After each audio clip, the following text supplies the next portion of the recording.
Don't know where I'm going. Is it okay? Can we just live within the moment? Just stay with me. Oh God, I wanna stop running. Lose your case. Can we hold up until this rain ends? Rain falls down in a steady stream. If it don't stop now, it'll wash us away. Wanna drive home with the sun in my face. Yet the rain falls down. The rain follows me. It follows me.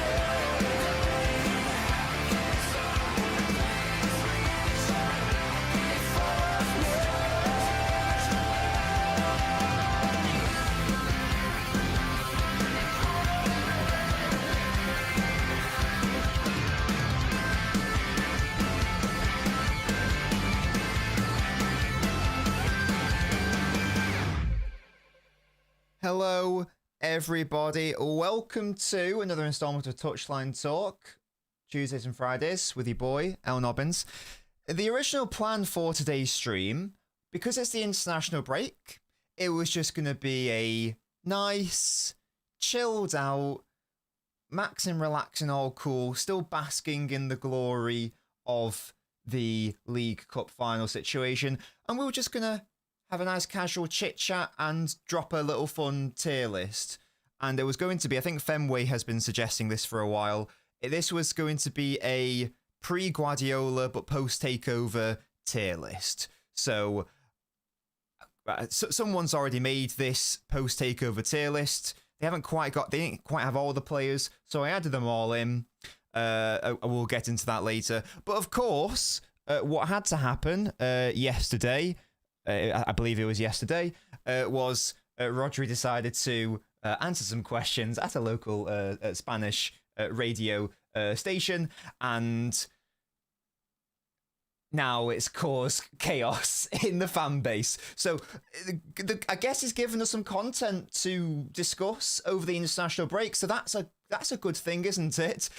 I don't think we can ignore it. I did upload a video yesterday, the first ever installment of the debrief. Hopefully you guys enjoyed that format. I felt it warranted a standalone upload because of how drastic the news was. So if you watch that video, you know my thoughts on it, but I still thought, I think we have to talk about it today. It's all you guys talk about in the chat, for example. So I do want to get to the tier list because I think that would be fun. If we don't have time to do it, we don't have time to do it. We'll just do it another time, maybe next week. We'll see how the Rodri chat goes. But of course, we have to talk about the Rodri situation. Does it mean anything? If not, why? If so, what are the consequences? And so on and so on. So Peter, I think we can potentially do both. Because I don't think we're going to be talking about Rodri for 90 minutes. Maybe we will. Who knows? But regardless, we have potential things to talk about and that sort of thing. Guys, if you're coming to the stream, leave a like on the video. It's free. It helps support the channel. And yeah, how are we all doing today? Hello, Reddy. We've got Peter. Let me just move that over there just so I can see everything just a little bit clearer. There we go. Lovely stuff. Hello, Fireborn. How are you? Fenway says, in a hypothetical Rodri out, Wharton in scenario, we're worse off for the next 18 months, but then better off for the next 3.5 years. Wharton will be on smaller wages as well. Hello, Naveen. This is just a guy. We've got Peter. We've got Fireborn. Gent. Miami Snoopy. Natando. Mario. Naveen. Papaya. Dom. Yusuf. Yeah, it was going to be a chilling stream, and then this all kicked off, didn't it? Sriniv. Ahmed, yes, it was very good. I was going to do that myself, but then I ran out of time. So a big up to you for making it. I appreciate that because it saved me some time. Hence why I liked it. Good work on that. We got Lil Introvert. How are you doing? We got Ashwell, Punch a Bicycle. Hello to you. We got Omzi Cise, amazing name. Chad, we've got Chad Chadson over here with his name. Who do you think you are with a name like that? Save some people for the rest of us, Chad. Not all of us can be called that. Some of us are called Nobbins, yeah? Hello, Arslan. Hello, Alex. Nico. Enigma. And we've got Mythical. How are you guys doing? Yeah. We'll see what the timing situation is like. Maybe we don't have time for the tier list because this is obviously quite a big topic, but we'll get into it. Chad Pins, yeah, Chad Chadson, he's so cool. Low-key, high-key. In case you are unaware, perhaps you haven't seen the news, perhaps you didn't see my video. If you didn't, what you're playing at, you missed the first installment of the debrief, you little bastard. Yeah. It's international duty, so of course players on international duty are going to be asked questions about their transfer future situation, if they're approaching the end of a contract, blah, blah, blah, blah, blah, blah, blah, blah, blah. And Rodri, because he's Rodri, because he is, in my opinion, the best midfielder in the world, he's, of course, going to be very in demand. We know that Real Madrid have been looking over his shoulder and whatnot, seeing what's going on. He's been asked many a question about the Real Madrid position that he might want to potentially go to. And I made a Words document of all of the direct things which for my video, which I've now deleted, unfortunately. So I can't get the exact quotes. Maybe I should do that first of all, because otherwise that would make this whole stream a farce, wouldn't it? So maybe I should do that in the first instance, just so I can't be accused of being a little rat, you know, a little rat swineherd. Yeah. So there are a couple of key things. So in the first instance, he was just asked about, you know, do you have an intention to like go back to La Liga at some point? And he said, yeah, of course, I'd like to go back to Spain. That's where I started. The plan wasn't even to come to the Premier League, but City came calling in like in 2019, or I think it was 2019 when we signed him. So the plan changed, and I went to Man City, and I've now been in England for the past 7 years, and I obviously love it here. I've won many a thing, blah, blah, blah, blah, blah. Of course, I'd like to go back to La Liga at some point. The interviewer then pushes him further, because the previous question was, would you like to go to, you know, Real Madrid in La Liga, but specifically Real Madrid? And Rodri just answered the question generally about La Liga. Yeah, and then he was more specifically asked about the Real Madrid situation, and rather than the more politically correct answer of, look, I've got, and in fairness, I don't think it's me being a hypocrite here. I'm also, and it's more so the timing which has annoyed me, because I don't really like it when footballers give political answers. I would rather they just be honest. Sometimes you have to be politically correct. In fairness, you got to pick and choose your battles sometimes.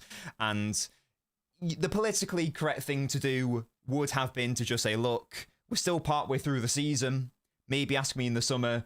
Maybe I've still got a contract with City, etc., etc., etc. And there was like another quote a week or so ago, wasn't it, where he was asked about that, and he said, "No, I'm not going to talk about my future. That's a thing." So that happened, and he was asked specifically, "Is it an issue to go to Real Madrid because hey, you've already played for Atletico?" And he directly said, "Well, other players have done it, so now I think it's fine." We know that, for example, Courtois has done it. He went to Atletico and then to Chelsea and then to Real Madrid. So we're obviously are aware of examples of it happening, and he would be such a use case of not going directly from one Madrid club to the other.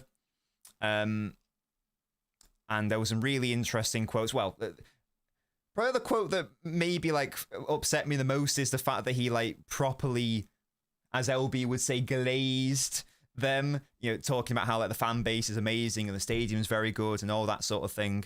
One of the most interesting things for me from the interview, though, and I think this is the most interesting thing personally, and it sort of reveals where Rodri feels like he is at in his career and in his physicality and in his body.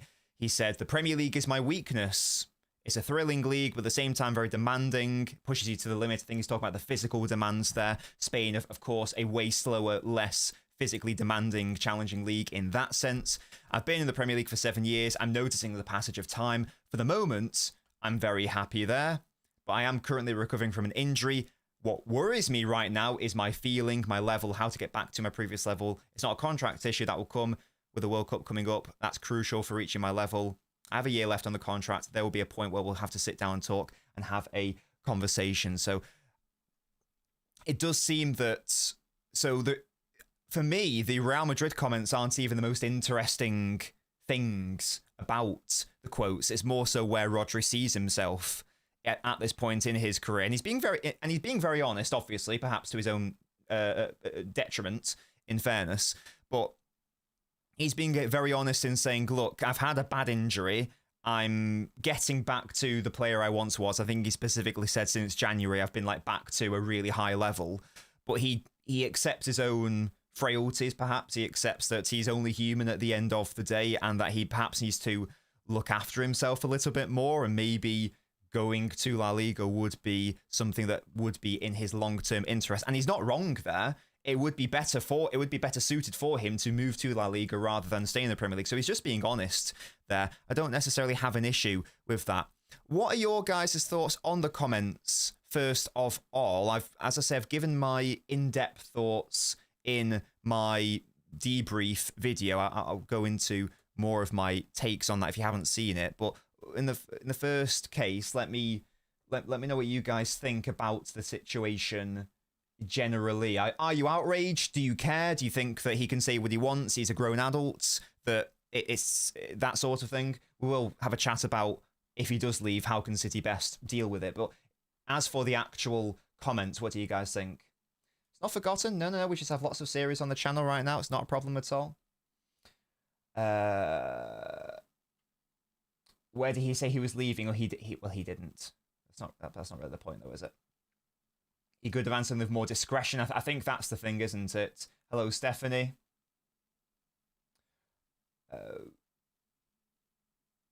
Rodri was the best midfielder. I don't think he currently is the best, or will be going forward. That's fair enough. Then where that's fair enough. Madrid fans pretending they don't want him is really strange, especially considering they've been begging for someone of his profile ever since Kroos left. If it became real, then they definitely would change their tune. There's no doubt about it. Because he just would be amazing for them. He just would be amazing. Rodri is hashtag Donnarumma out, yeah.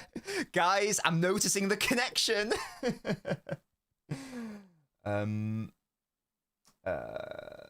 Rodri's finished. I don't think so, mate.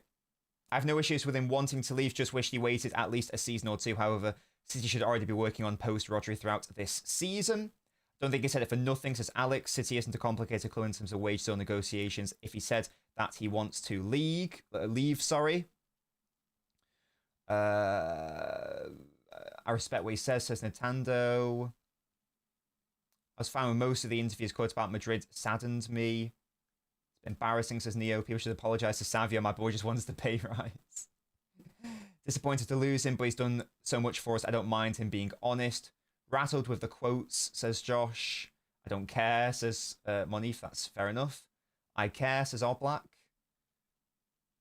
If he's definitely not extending, Pep does leave next summer instead of this, I'd rather we sell. To be honest, our next midfielder will have a year of Pep at least. Seems when it turns out Rodri's watching this stream, yeah. He's gonna come out last day of the season, scores the winning goal against Villa to win us the title, and he'll do a Bastian Schweinsteiger where he was linked to Real Madrid. At the end of the season, he was being booed by the fans, and everyone in the Etihad's going, "Boo, Rodri, you're leaving us." And then he announces, "I'm signing an extension." It's like, oh! Oh, it's going to be absolute pandemonium and absolute scenes. That's what's going to be the case. That's what's going to happen. Rodri doesn't... We are living in a world where loyalty doesn't really exist in football because loyalty goes both ways. And footballers are far more well-advised nowadays and far more switched on nowadays as opposed to what they were however many years ago, generations ago, whatever you want to say. So loyalty doesn't really tend to exist because loyalty is a two-way street, isn't it? And it's all well and good us expecting and demanding, requesting our players show loyalty to the club.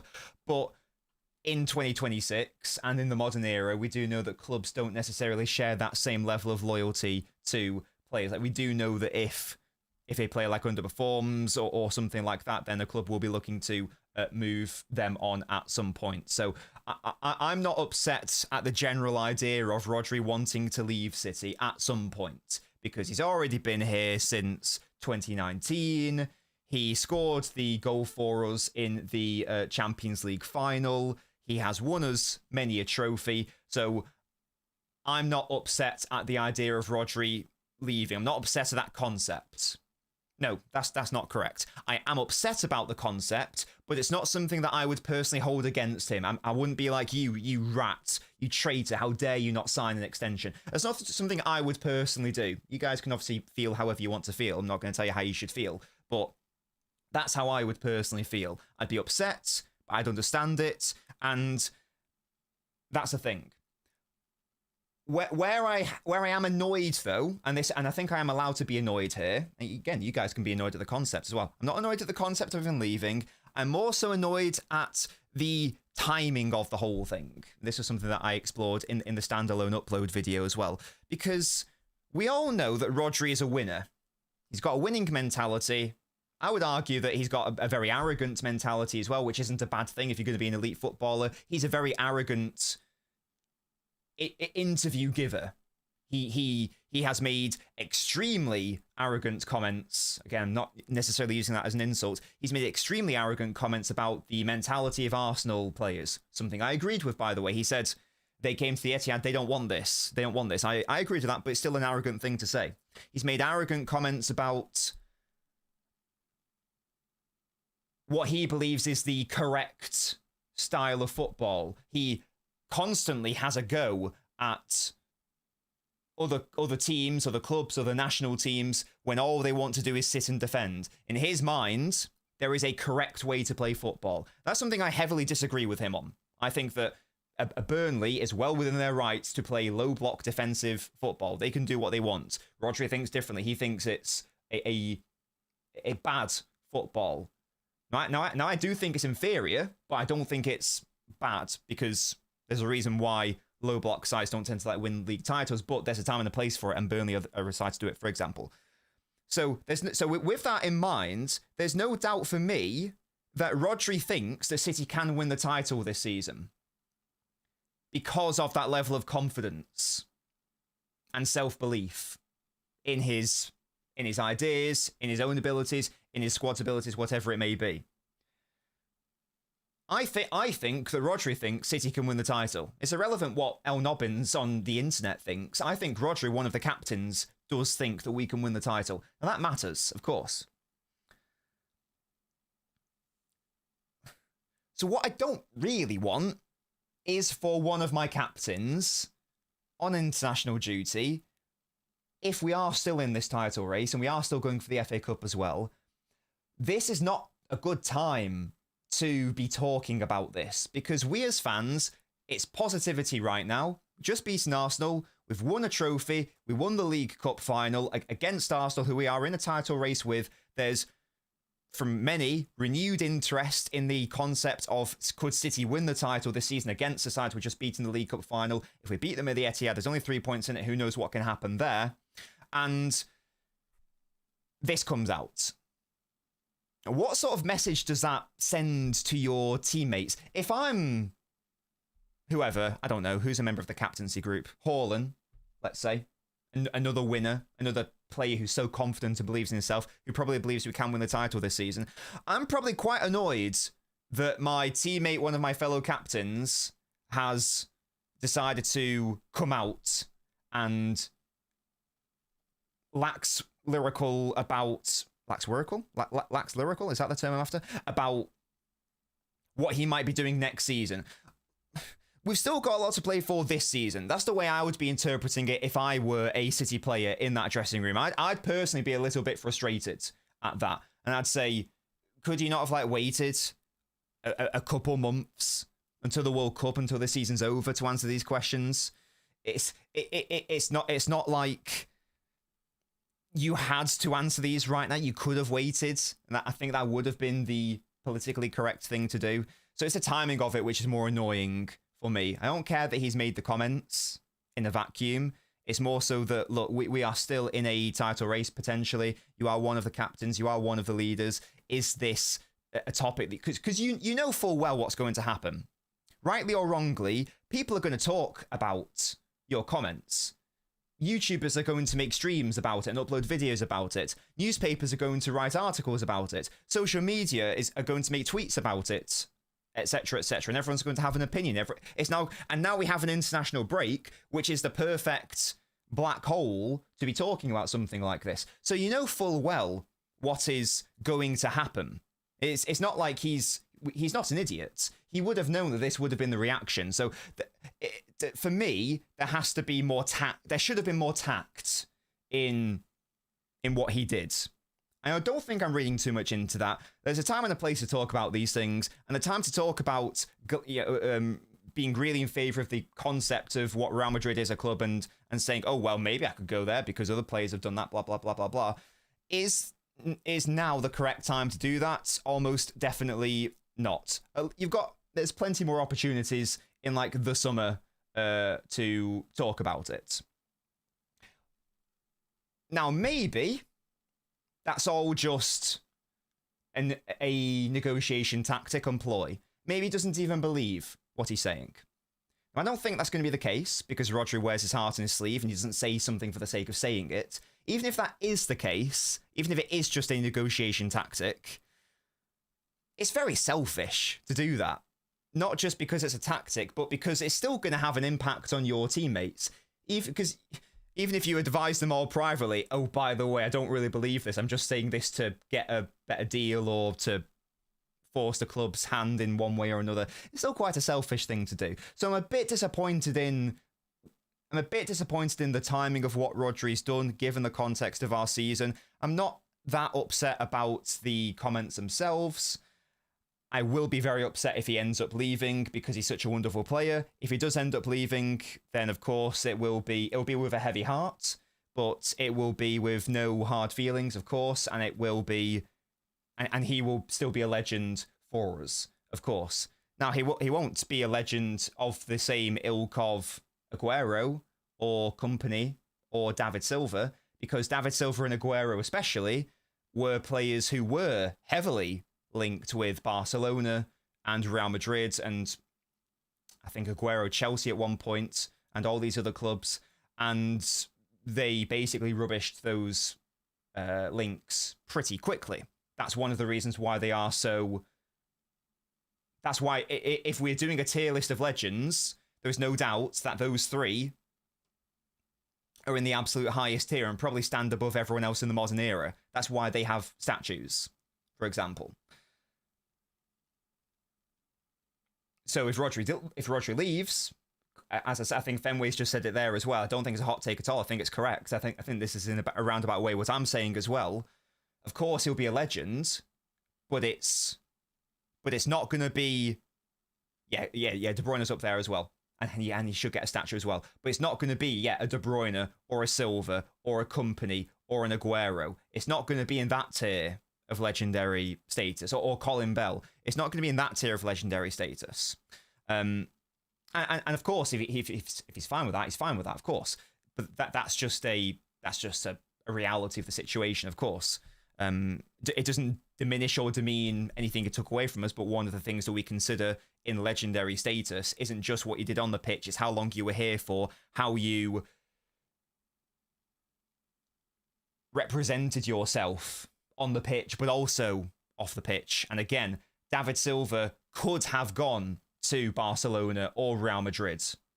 Aguero could have done the same. He could have easily gone to a Barcelona or a Real Madrid at some point, or another club bigger than City. But he chose to stay. It wasn't because the options weren't there. The options were there. He was linked with those clubs many a time, as was David Silva, as I say, as were a couple of these players.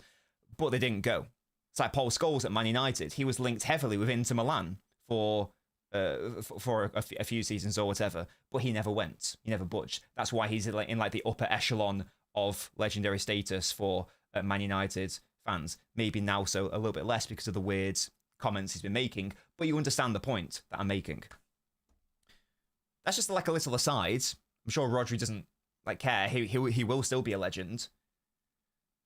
He's obviously thinking about it from is he 29? I always get this wrong. I think he's 29. Let me double check, guys. He's 29. He'll be 30, actually. So he's an old 29. He's actually older than I thought. I thought he'd only just turned 29. No, he's an old 29. He'll be 30 in June. So if he's going to get he's going to get one final big contract. One final big contract. Like a 4 or a 5 year situation. So he'll be 30 in the summer. So if he signs an extension with us, maybe that's going to be a 5 years from that point. If he moves in the summer, you'd assume it's going to be something like a 5 year.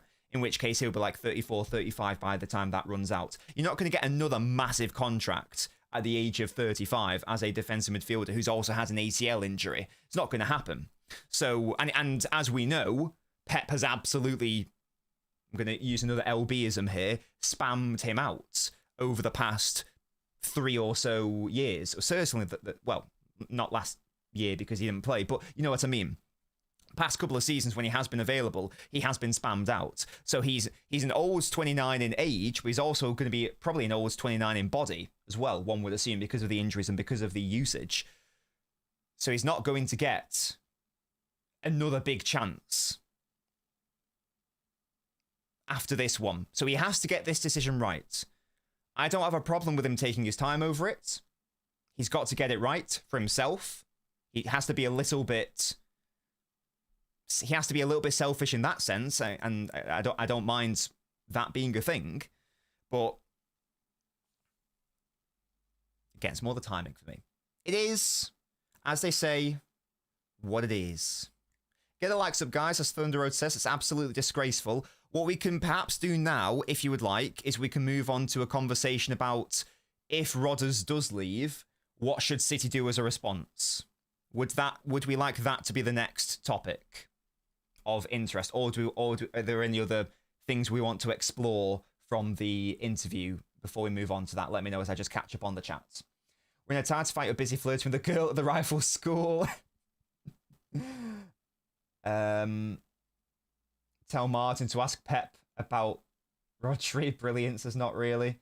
Yeah, I don't think that's a hot take at all, Fenway. I think that's correct in all honesty. He must perform for us in these next few months, says Neo. Can we play Yoshko at DM? Yeah, Bernardo's got to be up there as well. I think I definitely agree with that, yeah. He won't be. Oh, yes. It's not the other way. He'll be more so, in my opinion, in the Yaya Toure tier, because I don't have Yaya in my absolute highest tier. I'd have him in at the absolute high upper end of the second tier below that, personally. A statue outside of Anfield, that'd be so good. Yeah. Alex, you know what I mean, you little fraud. Shush. Roger's tuned into the stream. That is crazy, crazy work. No one is not giving him respect. Hello. His same birthday as you, big up. He's no 29, yeah. He's nearly 10 years younger than me. I am 87 after all, at the end of the day. Don't want him playing like his head has been turned. I don't think he'd do that, because he's still whatever he says, off the pitch, he's still a professional on it. That's not a problem. That's not a problem at all. Is he looking for a Pep guarantee? Yeah, this is like an interesting conversation to be had, and it's something that Sam Lee was asked about, or did he talk about it? I can't remember. Someone said, I think maybe Sam Lee was asked on our stream, do you know if like Rodri's future is linked with Pep's? Now I think that Sam Lee said he wasn't 100% sure on that, because as I understand it, I've known this for a fair few months. I think I've said it on the channel before. As I understand it, don't have to believe it, the club offered Rodri a contract in like October something like that, around September, October time, relatively early in the season, when he hadn't got over his injury, by the way. So a pretty big leap of faith from the club, I'd suggest, because he hadn't yet illustrated. In fact, it was when he was injured.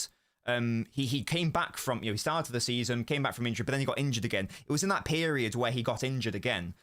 He was offered a contract at that point, very, very, very lucrative. And there's been no progress since then, which would suggest that it's not a club situation. It's obviously that the player hasn't decided to yet sign. Now, is that linked to Guardiola staying? Is that linked to other players being brought in? Because we know that Rodri has potentially not been happy with the transfer activity over the past couple of years. We know that he publicly bemoans the idea of him always playing and not having a replacement. So it's a tricky one.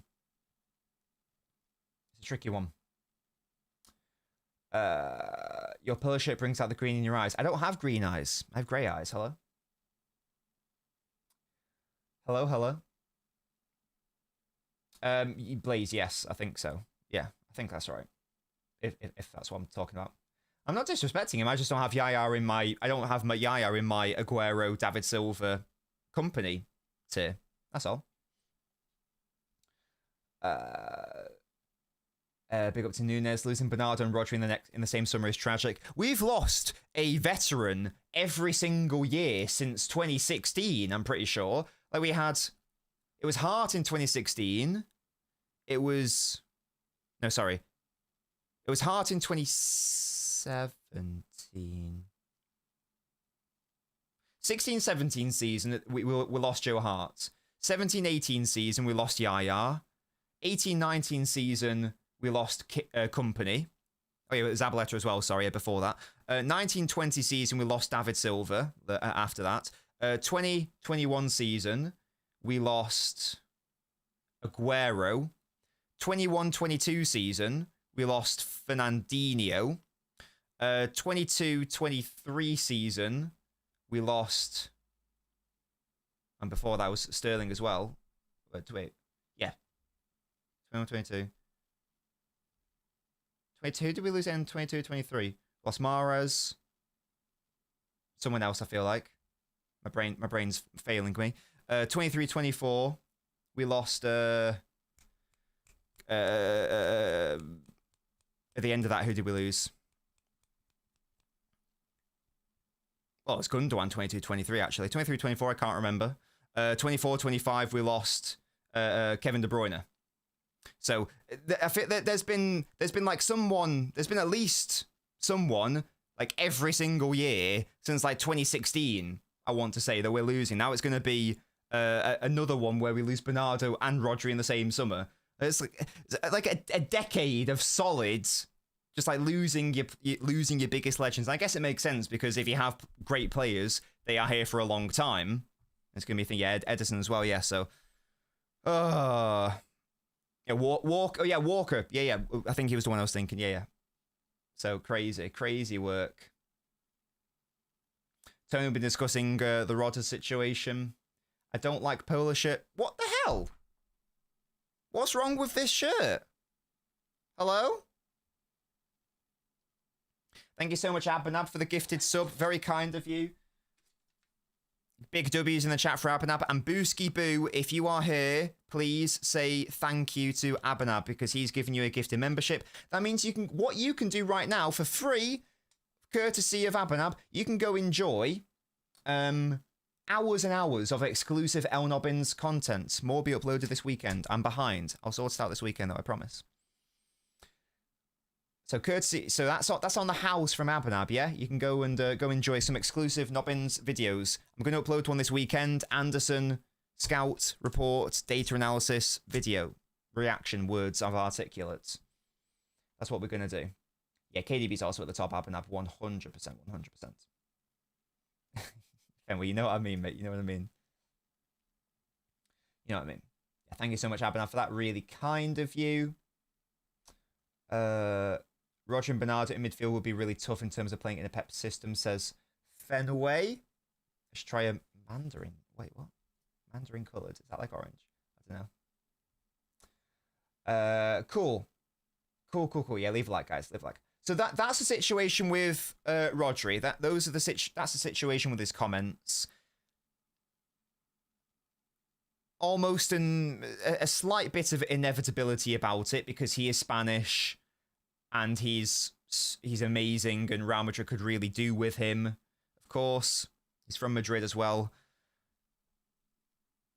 There's not many clubs in the world that can try to cherry pick from City. Real Madrid's certainly one of them. There's a different. They're shopping in a different shop, I suppose. They're in a different aisle to us. They're in a different aisle to us. You know what I mean? Some clubs can just do that. Some clubs can throw their weight around. We can do it to clubs like, you know, that are like lesser than us. That's not a very nice word, but you know what I mean, like lesser than us. For example, you know, clubs like Bournemouth, Dortmund, whatever. But there's only a couple that can do it to, like a Man City or a Liverpool or an Arsenal, and obviously Real Madrid is one of them. So that's a thing, and yeah, it would be a massive shame if it did happen because I love Rodri, obviously, and he scored the Champions League final goal for us, and he's just been so wonderful. And unfortunately, he's literally irreplaceable. There's no way to replace him. But we can now pivot to trying to have a conversation about what is now going to be the transfer policy in the summer. What was it before the Rodri potential thing? There is another reality where he signs an extension, by the way. Like, we have to say that as well. There is another reality where he just signs an extension and he's with us for another 4 years. That is also 100% possible. He's still a City player at the end of the day. I feel like I've not explored that situation as much as I perhaps should have done. He could still stay and extend. That's also a thing. But if he doesn't, if he does, okay, fine, we know what to do. Because if he does stay, then we bring in Anderson like we were probably planning to do anyway. Now you've got an amazing partnership in Rodri and Anderson plus another player, whoever that may be, if you want to play midfield three. And you bring in Anderson, you probably bring in like the young right back that I hope we end up getting. So City probably still end up getting 2 players in outside of any further outgoings. Alternate reality, which has been informed by this interview. Rodri leaves in the summer. We get an amount for him. I don't know. Let's also say Bernardo leaves. And let's also say that Kovacic leaves. Or it's just like deemed surplus and unreliable, like whatever. I still don't really get why Kova stayed, but whatever. That was then, this is now. The right back situation hasn't changed. We still need to bring in a right back. The Gundogan ilk of player that we need still, that hole still hasn't changed. We still need that player. Another hole has been created, and it is of a defensive midfielder who is an amazing passer. I think that's probably the main attribute probably for City. I think the off-ball situation isn't as dire because we already have like a Nico at the club who is very good out of possession, and I think that's easier to replicate. And also, especially coming back from injury, that's not really been Rodri's forte anyway. Rodri's forte, that the things that he provides to this squad that no player can even try to match, is the phase 1 work, and it is the passing ability as well. I think that Rodri is the best passer in the Premier League. Yes, I think that. So what we need is a midfielder who can be press resistant, but I think the key attribute has to be their passing has to be excellent. And that's probably why a lot of City fans want Wharton. And that's perhaps why we were linked to him however many months ago.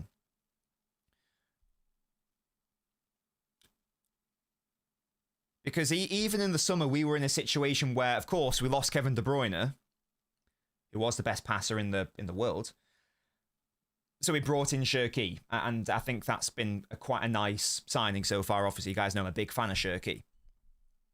But the club was still in this very fragile state of play where the balance wasn't quite there, where we still had a few too many carriers and not enough passers in the side. And losing Rodri does massively upset the apple cart in that sense. It takes if there was balance, it takes us all the way to one side now on the scale of passing versus carrying players.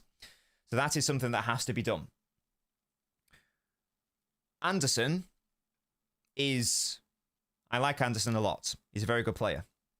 But I've seen some people say, could we not just do what we're doing now anyway, bring in Anderson and have Nico, and now your core partnership becomes Nico and Anderson. And then you can throw in O'Reilly, Foden, Reinders, whoever, depending on the game. But that can be like your core ultimate base. I don't think that base is bad, but it doesn't inspire me right now with what Nico is anyway. Because I like Nico a lot, but I don't think there's enough of that balance in respect of the in-possession work. And Anderson is good. Anderson is a very good passing player, but he's an absolutely elite at it. And these are very high bars that we are working with because of how amazing Rodri was. But if we are trying to somewhat try to replicate that, and again, we can't, unfortunately, it still has to be someone whose main attribute is that, and Anderson's isn't that. So I think we have to bring in Anderson regardless, and we have to bring in, obviously, another player.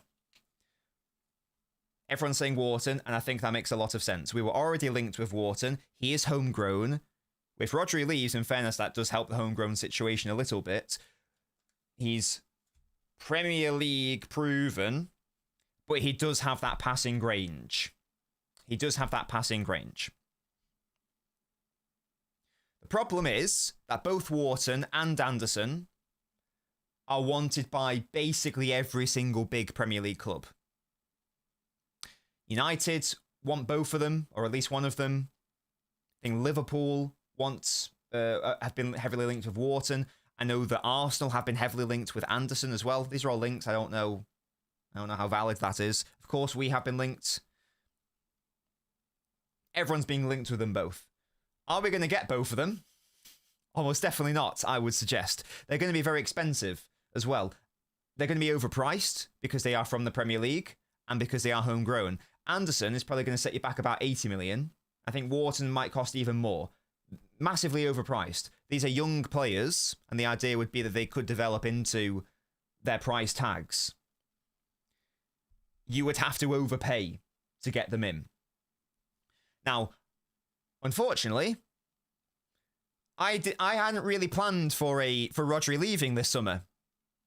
So if that does happen now, I'm going to have to go away and have a proper think as to what are the other viable options. Because right now, the only one that I'm confident on and saying, yes, that would definitely work is Wharton, and is also slightly realistic, would be Wharton, because we obviously know a bit about him, because we have been linked with him strongly. Hence, we looked into him. I didn't really think that we would be already having to think about a succession plan for Rodri this summer, in all honesty. I thought he was going to stay. I thought he was going to extend. So I actually don't know what other names would be appropriate, because we're now not looking for someone like a Bruno Guimaraes, who I think we need to move on from him anyway. We're now looking for someone who is just, unless we have faith in Nico to be promoted and become the ultimate out-and-out number 6, we're if we aren't banking on Nico to be that, then we need to bring in an actual defensive midfielder, don't we? The the state of play now would be, it doesn't matter just bringing in a pure number 6, although it would be nice if they could also play as a number 8, and Wharton could, in fairness, do that. It asks a lot of questions of the squad building, and who knows what happens with Nico. I like the idea of Nico being given a go there. I really do. And you know full well that if Rodri leaves, Nico is going to be saying, I'm now going to be that main guy. And if I'm not that main guy, then I'm leaving. Martin was saying Nico G leaving. And I could see that definitely being a situation if Nico isn't viewed as, by Pep, the long-term... Again, living in this world where Rodri lives in the summer, if Nico isn't being viewed as the number 1, number 6 next season. Because Pep has clearly got a problem with the concept of both Rodri and Nico G starting games with one another. That's something I don't agree with, personally. I think we should see it.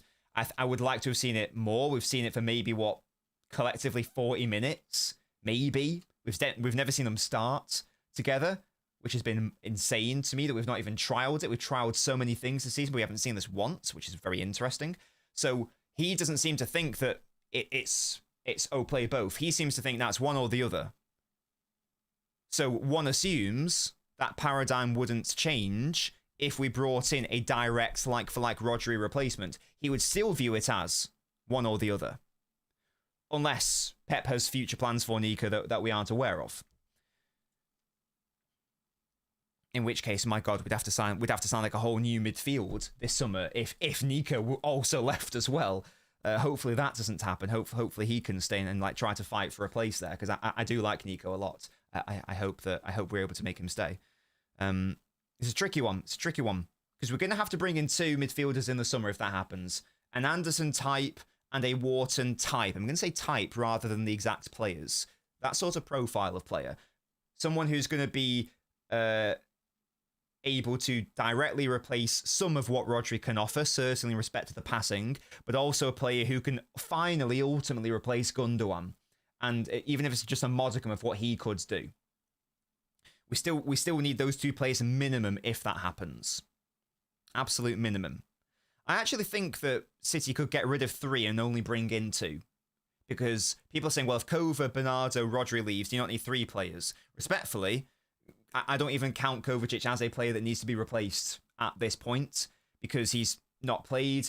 We already had a bloated squad before the start of the season. We had to move on players this season, so I think it can be a 3 out, 2 in, especially with O'Reilly's prevalence and his fantastic performances this season. Now you would have these 2 new signings, and you can add O'Reilly to that in addition to all the other players that we have. So I don't think that we need 3 to do that. I think 2 new players is absolutely fine, and then you work with what you've got. Now, if other players go, I don't know, weird scenario, if Nico O'Reilly goes to Barcelona in the summer, then okay, fine, you need to bring in another player. But outside of that, I don't think you need to do that. I wouldn't want Tonali personally. Tonali for me is more so the... If there's these 2 profiles of players that we need, these two profiles of players that we need, we've got one over here, which is the ultimate like Gundogan type replacement. This is the Anderson mold of player. This is like the 6-8 hybrids that you want. This is the player who you want to be winning lots of duels for you. This is the one you want to be covering lots of distance for you.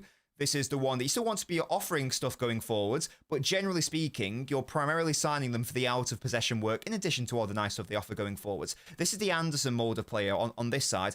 And on this side, and I think Tonali would come into that more mold. And on this side, you have the player that we now need to replace Rodri if he ends up leaving. This is the player where there needs to be an emphasis on being able to play as an outright number 6 and defensive midfielder, but more importantly, perhaps, they also have to be amazingly press resistant. They have to be able to contribute massively in phase 1 and build up play, and their passing range has to be absolutely spot on. So there's 2 different molds of midfield players that we need to be going for in the summer. Definitely. Because if we don't bring in this player, then I actually don't know what we're going to do. Because even though I do like Nico, his passing hasn't been as impressive as I thought it was going to be. So, and maybe have I just sealed the fate of Nico there, actually, now that I've just said that? In my own head. Unless Nico can develop that. But that's been the side of his game. That's been the one side of Nico's game where I have been disappointed. That's the one side of his game where I have been disappointed, in all honesty. Because he hasn't done that. But I didn't think that would be a problem, because I thought Pep would be using him in a different way. But he hasn't been. So unless the usage of Nico changes, in my head, Nico has to go. I think I've just reached that conclusion. Unless the usage of Nico changes, I think he has to go. Because he's not going to stay to be second fiddle defensive midfielder, is he? Not again. It's a good point, Kyle. So I would like him to stay, and I would like him to be developed. But if Pep's mentality is nah, it's one or the other, then I guess I in my conclusion, he has to go. And we'd probably have to sign like another player in that instance, which is very upsetting in my head. I hope that doesn't happen. I really hope that doesn't happen. But that's for Pep to figure out and decide. Maybe he'll sing a different tune when Rodri leaves. Maybe it'll be a different conversation to be had, because now maybe he'll think, I don't have to play Rodri week in, week out. I can now have this situation instead with a different player, with a different mode of player. Maybe I'll bring in a DM who can better partner Nico. I don't know. I really hope not. That's another hypothetical. We're living in a world of hypotheticals here. This is just an exploratory, conceptual stream. We don't know what's going to happen, of course. Maybe nothing happens. Maybe Bernardo signs an extension. Maybe Rodri signs an extension. Who knows? Who knows? Kyle, big up to you. Thank you so much, mate, for choosing to support the channel. You are going to enjoy hours of exclusive Nobbins content, some of which I'm uploading this weekend as well. And your random footballer, matey, is Koulibaly in his Napoli gear. So big up to you for that. That's a good pull. To be fair. Because Koulibaly was, he was kind of sick for a time. He's kind of sick. Calvin Phillips is... Guys, Cooler Daddy's crazy. Yeah, those are my thoughts on the Rodri situation, state of play. I'll spend like another couple minutes on this. I'll just explore what you guys have to say, because I've said my piece. Let me know if you disagree with anything. Let me know if you want to offer an alternative point of view. Is there anything that we haven't discussed?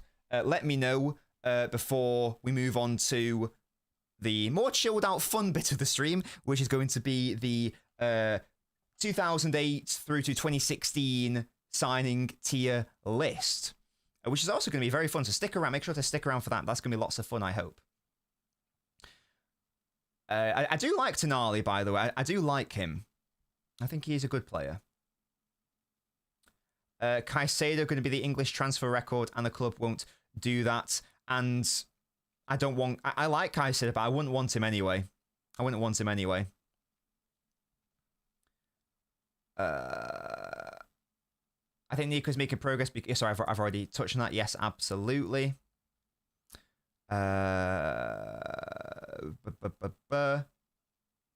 Line breaking passes, Wharton completes 7 per 90, and Nico does 6.9. But if anything, isn't that amazingly impressive for Wharton? Because Wharton is playing for a side which very rarely dominates games. He plays for Crystal Palace. I don't know what their average possession has been this season. I feel like it's not 50%. Who's calling me? Why do I have a missed call? I'm not going to answer. Yeah? I'm not calling you back. Leave a voicemail. You scamming swine. Yeah? Think you are. Hate it when people call me if I don't know them. Because what that is saying is I need your attention now. It was Rodri. Oh, fuck, guys. He was going to say, Nobbins, I'm going to sign an extension. I've absolutely bottled that, team. Sorry about that. I've absolutely bottled that, haven't I? Oh, my God. Yeah, Crystal Palace have the 14th worst possession stat in the Premier League. So I think that's, whereas Man City have the second best.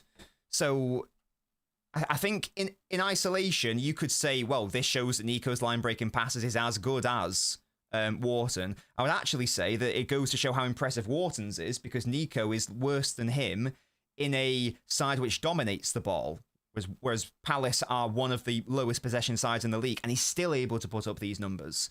So that's the way I would interpret that data point. Love that from you, Kyle. Enjoy a little rat badge, Kyle. Enjoy your light up name. Enjoy your use of emotes.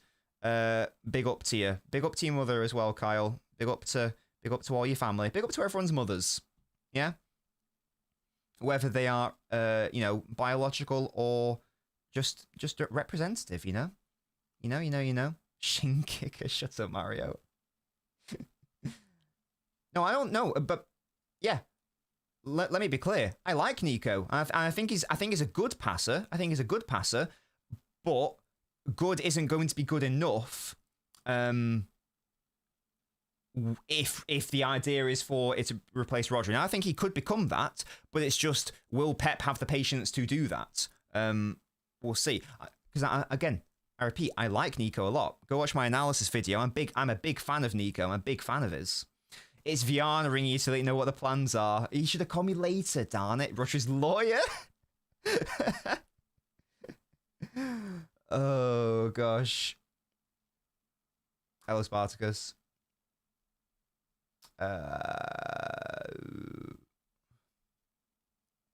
Water might be able to make more line-breaking passes, though, because they can play in transition, whereas we have more low blocks to try and break down. No, I think that's reasonable, to be fair. You know, yeah, that's a valid point. That's a valid point, to be fair. It's a valid point. Let Rodri go in the summer. Intensive coaching of Nico G is the answer, says Adrian. Is Vitinha a possibility?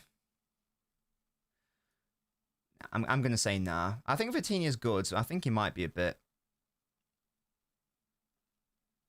I think he might be a bit overrated, low-key. I like him. He's a good player. He's a good player, but you know.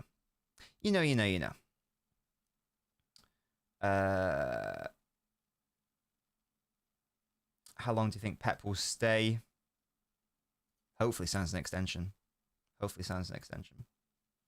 We're linked with gosh, that's a lot of players. Which should also include Tchouaméni or Camavinga.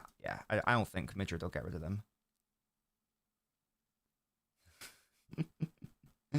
Oh my god, guys. Can you imagine a... Guys, here's the team. Donnarumma. O'Reilly. Gahey. Diaz. Nunes. I don't know. Nico Gonzalez, defensive midfielder. Yeah, we're going to be camped in our box. Oh my god. Oh, Hoofball FC. Unreal scenes. Absolutely unreal scenes, guys, yeah. Phase 1, I never heard of her. Never heard of her. Is that some sort of nightclub or bar? Never heard of it. We don't do that over here. Yeah? We are Burnley, but just more wages. Peak build up, yeah. The ball is a bomb build up, yeah. Grenade build up. Sorry, minefield build up. Oh my god, it would be so bad if Rodri leaves and we don't get it right at the back. It's gonna be so bad. Right, okay. We've been talking about this for an hour, so I'd like us to now pivot to the tier list, because I think that there's nothing really more to explore about the Rodri situation. We spoke about it a lot. I think we covered a lot of good ground there, to be fair. You guys helped me there, so thank you guys so much. Hopefully you're enjoying the stream so far.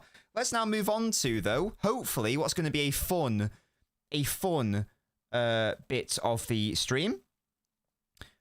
And if I just can get my thing up.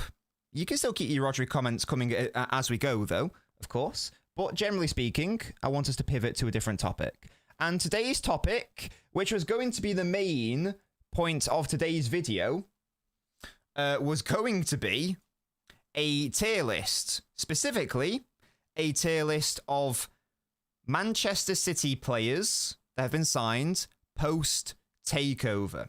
Now, the person who made this list made it in 2020. So they've included a lot of Guardiola players, obviously. Now, I'm not including any Guardiola players because we've already ranked them to death.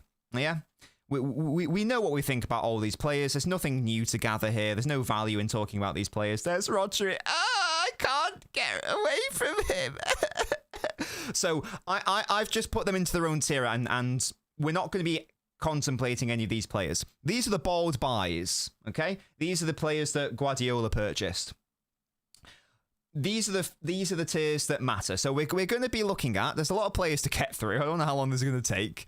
He also missed some out. He didn't include any free transfers or loan signings. I've included all the free transfers and a couple of the loan signings just for vibes. I haven't included any like third choice goalkeepers because I'm not that insane, or any players who were signed flat to just be like, you know, a CFA player. You know what I mean? Like we signed them just to make money on them. So for example, he didn't have Silvinho, he didn't have Hargreaves, Pizarro, Lampard, or Sanya. He had everyone else though, so fair play to this guy for making this tier list. Is there a way I can find out who made it? This is called the Man City Signs Post Takeover Tier List Maker, and it's by Buddha Monk. So big up to Buddha Monk for his tier list. So there we go. There we go, guys. Hopefully we can just have a bit of a chill. Well, exactly, Sunday League. I didn't include Bruno. No, I'm not including Bruno, guys, because like we signed him and then sold him immediately. So no, we're not doing that. We're not doing that, funnily enough. Yeah, and there's no like Richard Wright, who was like a third choice goalkeeper or something. So I've just included well, he included these players. I just included the free transfers. I don't know if we want to do this in position order, or shall we just vibe it, or do we want to do it chronologically?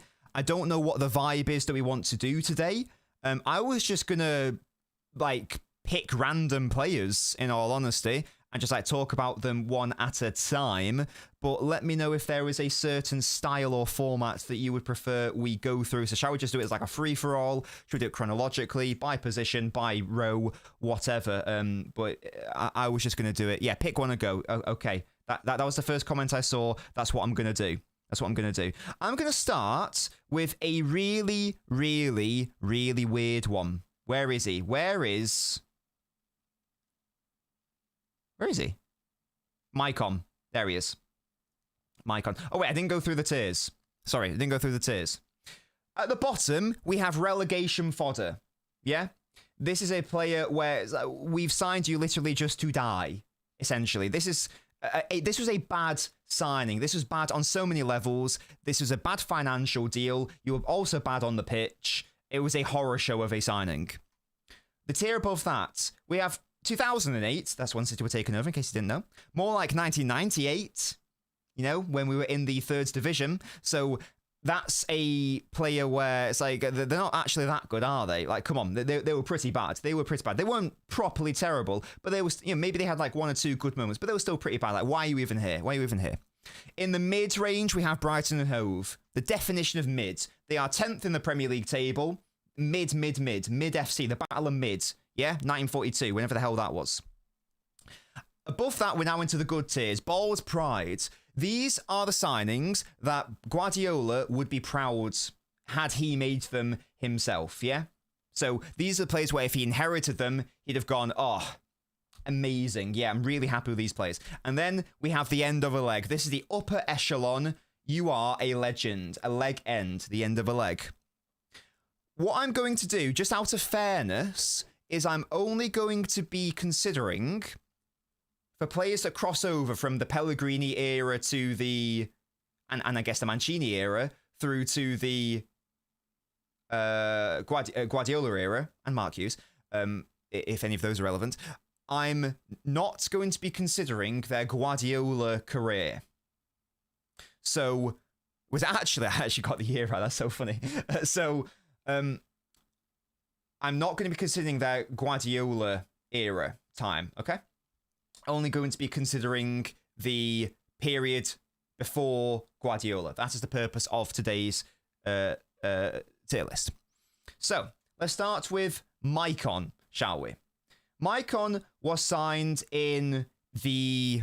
Am I at the right zoomed in level? Yeah, I think that's right. Maicon was signed the year after we won the title under Mancini. So he was signed in the 12-13 season.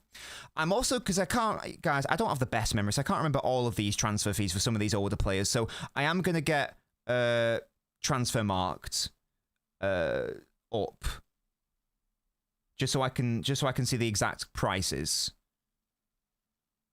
I know that he arrived in 12-13. So he came from Inter for 3.75 million euros. So basically no money, essentially. Even back then, that wasn't that much money. If you played FIFA 13, he had an unbelievable card. He was 85 rated, and he was the best right back in the Premier League. It was absolutely unbelievable. The problem with Maicon was that he was washed by the time he came to us. He was one of the best right backs in the world, playing for Inter Milan. Won the treble with them, all that sort of thing, etc., etc. But by the time he came to us, he was a little bit stinky. I don't know if you guys remember his debut for us. Do you guys remember what his debut was? The Bernabeu, up against Cristiano Ronaldo. And actually, he did quite a good job 1v1 against him, so fair play to Maicon. But he was here for a year, and then he left. So, and Zabaleta was better than him anyway. And he was basically just coming in because I think by that point, Richards was getting a bit injury prone, maybe, or something like that. Is that what it was? No, Richards was still relevant at that time, wasn't he? I mean, maybe that was when he started to get injured. I don't know. But at that point, we had Maicon and Zabaleta, and we had Richards. We did lose that game, unfortunately, yeah. But Maicon still played decently well. So he was like, he's a weird one to judge because he didn't cost as much, but he was here for a year. He wasn't bad, but he didn't really do anything. So I think that might be mid because, and I might move some of these players around because he wasn't bad for us, but he wasn't especially good for us either. They didn't really cost us that much money. So it's like, whatever, you know, he was here for a year, maybe like the higher end of their 2008, more like 1998. He was with a depth cover, but I'm thinking like maybe mid. The tier list is based on their value to City, not them as a player. Yes. Well, oh yeah. I'm not considering anything to do with Inter Milan's, Internazionale's, situation with Maicon. It's literally just your City stint, and that's all it is. And it's, if you crossed over into Guardiola, we are not considering your Guardiola stint. It's just the time that you were at the club before Guardiola came in. So if it were just Maicon as a player, he'd be well up there. But he came to us washed, so it's not. So it's just what he was for City ultimately. Who am I going to go to next? Let's go with someone who's going to be quite high up, I think. And that's going to be Julian Lescott. He was one of the best defenders in 11-12. We won the title. He made like one error that season, and obviously it had to come in. It had to come in the final game of the season against QPR. But yeah, he scored really important goals for us that year as well. He was so dependable from set pieces as well. He was left-footed, perfect partner for Vincent Kompany. And I think that if Kompany had inherited him, I think that over the course of his City career, I think he would have been proud to have inherited a Lescott. I think now I think about it, I might need to move Maicon down just because I'm thinking who's going to be in this tier. I'm thinking that I might move Maicon down. I'll have a think. Yeah, Lescott was really good for us. As I say, I don't know how much he was exactly. I think we signed him from Everton. How much did we sign him for at the time? It was a relatively early signing.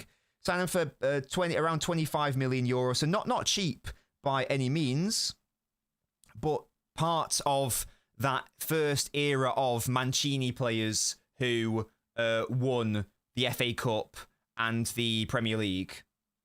So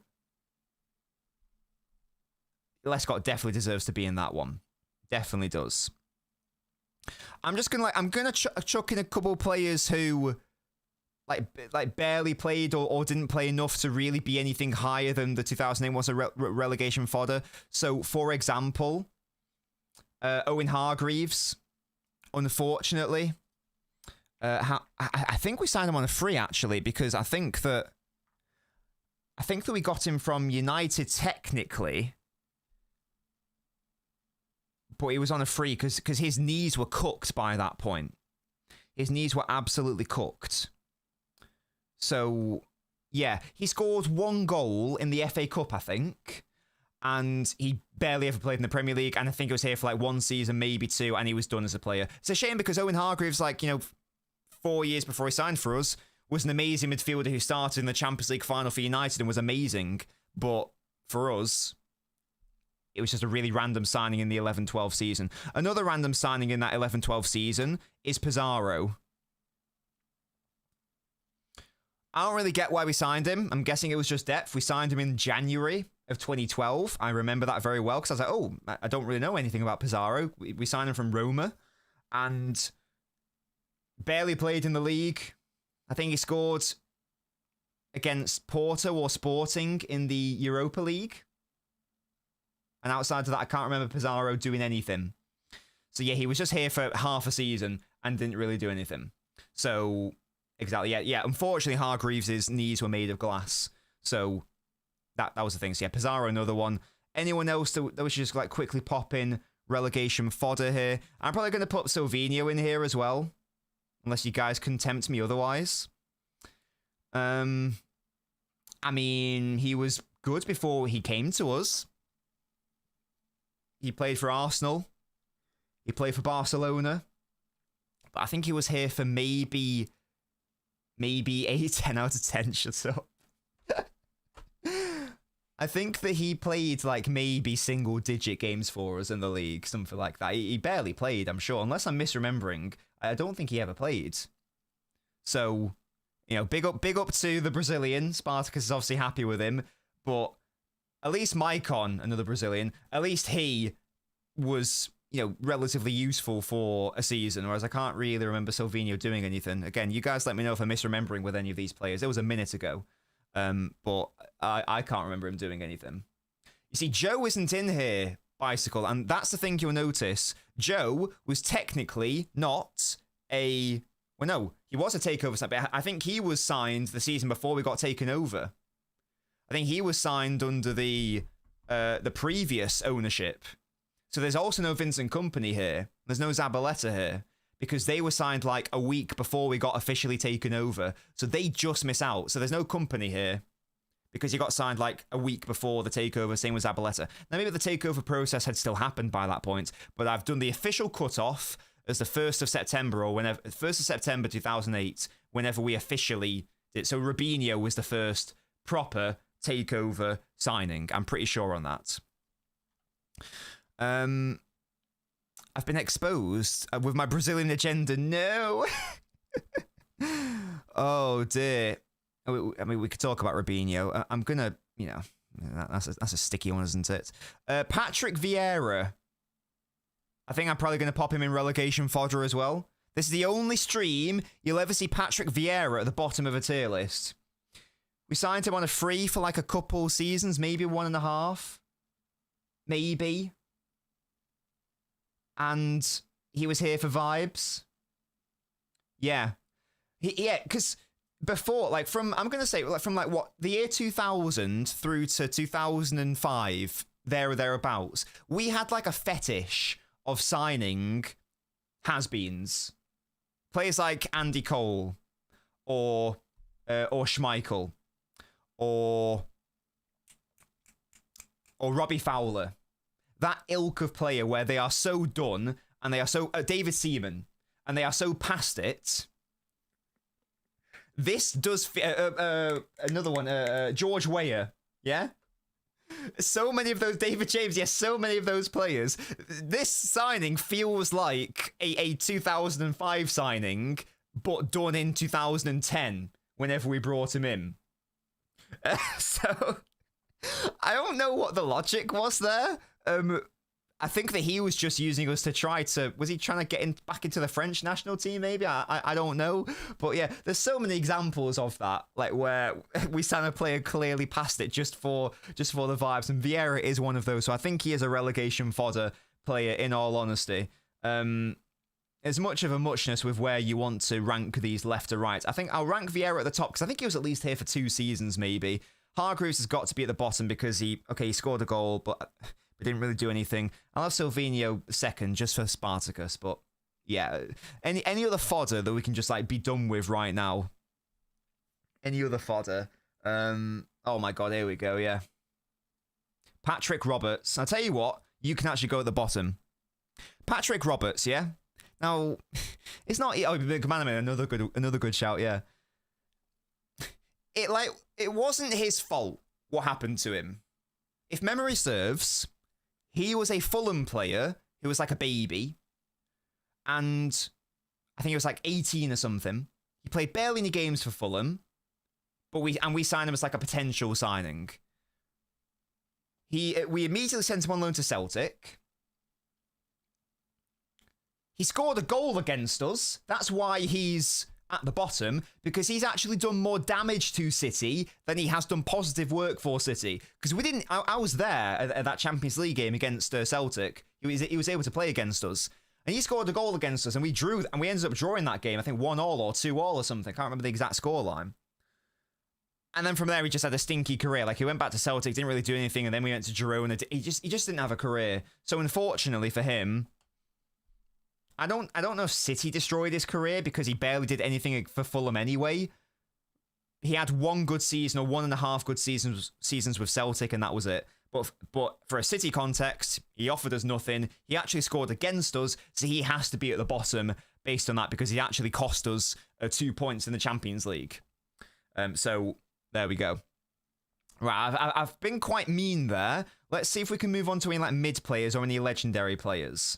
End of a leg. Well, I mean, there's some players who are obviously going to be in the absolute highest here. So there's no conversation about these players. Let's just put them up there right now. Let's just pop them up there right now. Obviously. Obvious.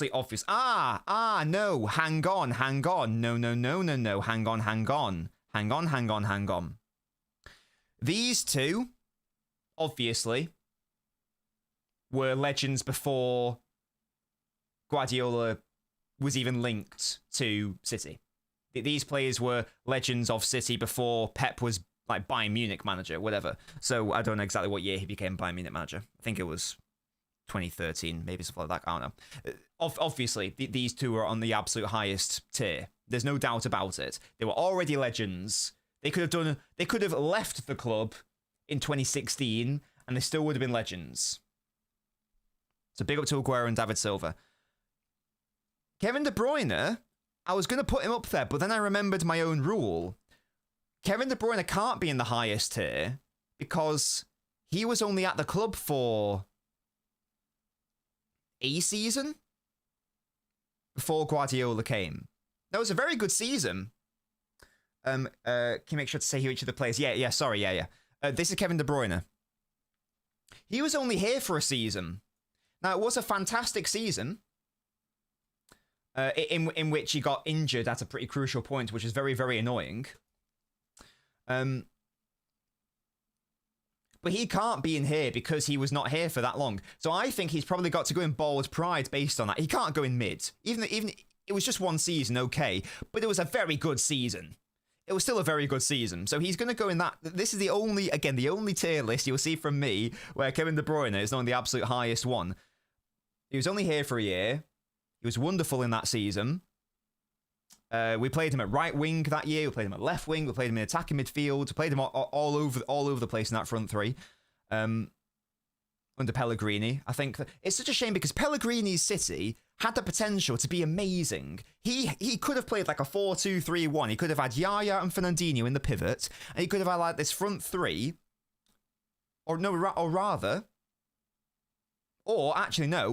because actually, by the end of it, I take that back. By the end of his career, he could have had a midfield 3. He had the Centurion midfield, actually. He could have played Fernandinho, David Silva, Kevin De Bruyne. Because Yaya was past it in Pellegrini's last season. So he could have done that. Instead, he kept playing De Bruyne out on the wing for some reason, which is very annoying. Yeah, he played him out wide a lot.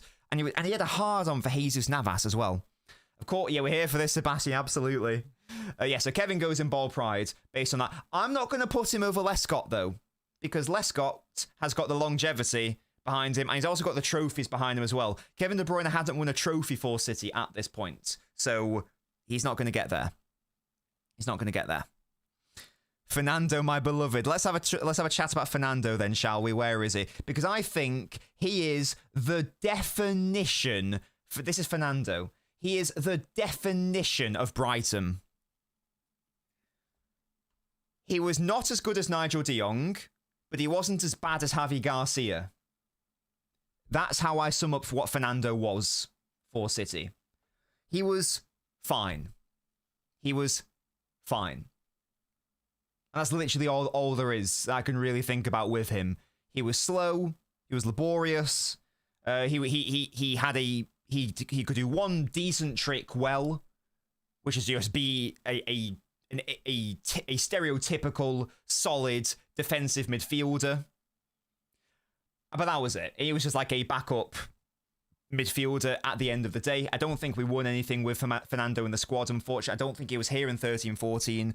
I think that we signed him in the season after. Let me just double check how much we signed him for. I don't think it was cheap. I think it was quite expensive. Was it 14-15, sorry? Yes. 14-15 is probably the worst window I've ever seen from City. Maybe, I don't know since when. That might be the worst window ever. In like the modern iteration of City. Mangala, Boney, Fernando, Caballero. Big up to him in fairness. But of the three main signings, your three main outfield signings being Mangala, Boney, Fernando. Fucking hell. Porto bloody swindled us. Absolutely obscene. Yeah, fairs, man. What a horror window that is. But yeah, Fernando, just like the definition of mid. Yes, that's exactly right, Firebomb. We signed Fernandinho in 13-14. Yeah. So there we go. Fernando, just... Yeah. But big up to you, but no. Big up to you, but no. There's so many players here. Let's see if I can try to go through... I like to talk about them all, though. Yaya. End of a leg, definitely. There's no doubt about that. His Guardiola time was bad. Of course it was, but we're not judging his Guardiola time. FA Cup winning goal. Excellent in the 11-12 Premier League. Second only to Luis Suarez in 13-14. And it was just he only had one season where he was bad by that point. There was still some inconsistencies. There was only one bad season. That was the last season. Everything that came before it, a legend. So he's got to be up there, has Yaya 100%. He does deserve to be in that absolute highest tier. That was great. And also it's like being overweight apparently, going to Pep as well. It's crazy. Okay. Let's talk about maybe like, I feel like I want to talk about these more mid or middling players. So mid or just below it.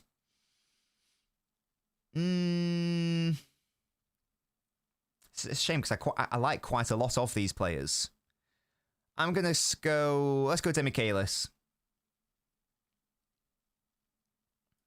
Weird signing.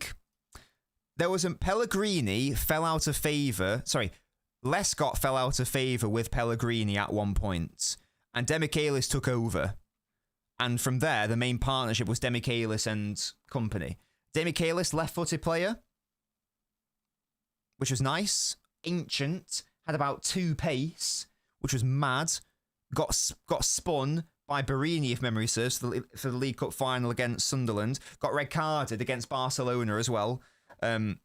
He had like one good season, and then it was like, oh my god, he's 87 years old. So he'll always be remembered for that 13-14 season where he actually was quite decent. But I think across his entire City career, it's going to be mid. It's going to be a mid from me. We didn't spend much money on him. It says here 4.5 million euros, which is nice. Yeah, he was decent. He was good for 1 year, and then that was a thing there. So it was a tricky one. It was a tricky one for Demichelis. I don't think he was brought in to like be the main guy anyway, but hey, it is a thing, and yes, it's one of it. It is. With ease, he came in because of the fitness of the back line. Yeah, that's fair. He came in to do a job, and he did it, so fair play to him. Fair play to him. Anyone else that I want to pop in? See, Roque Santa Cruz is going to be interesting.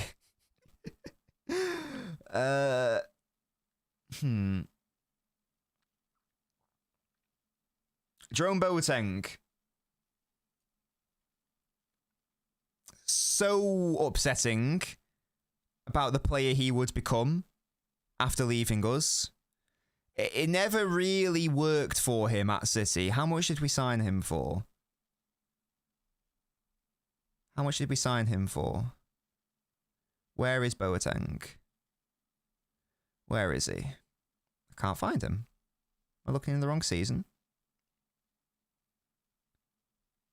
I can't find him. Hello?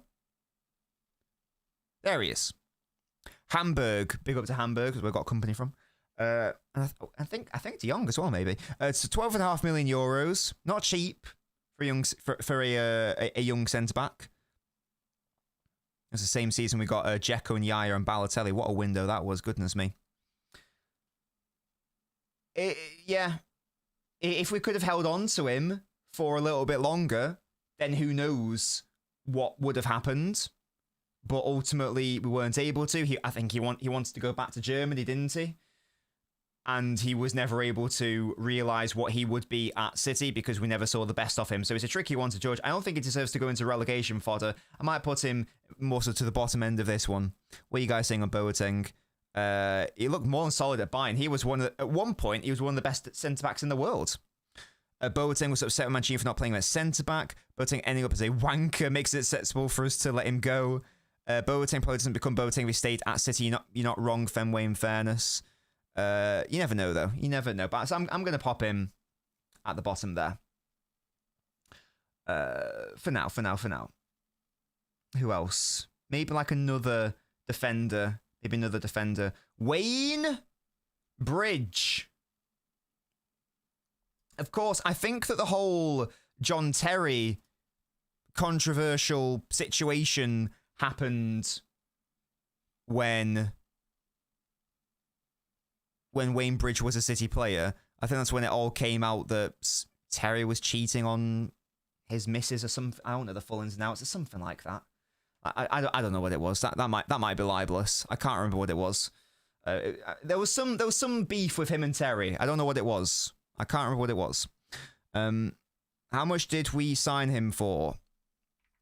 Wayne Bridge. How much did we sign him for?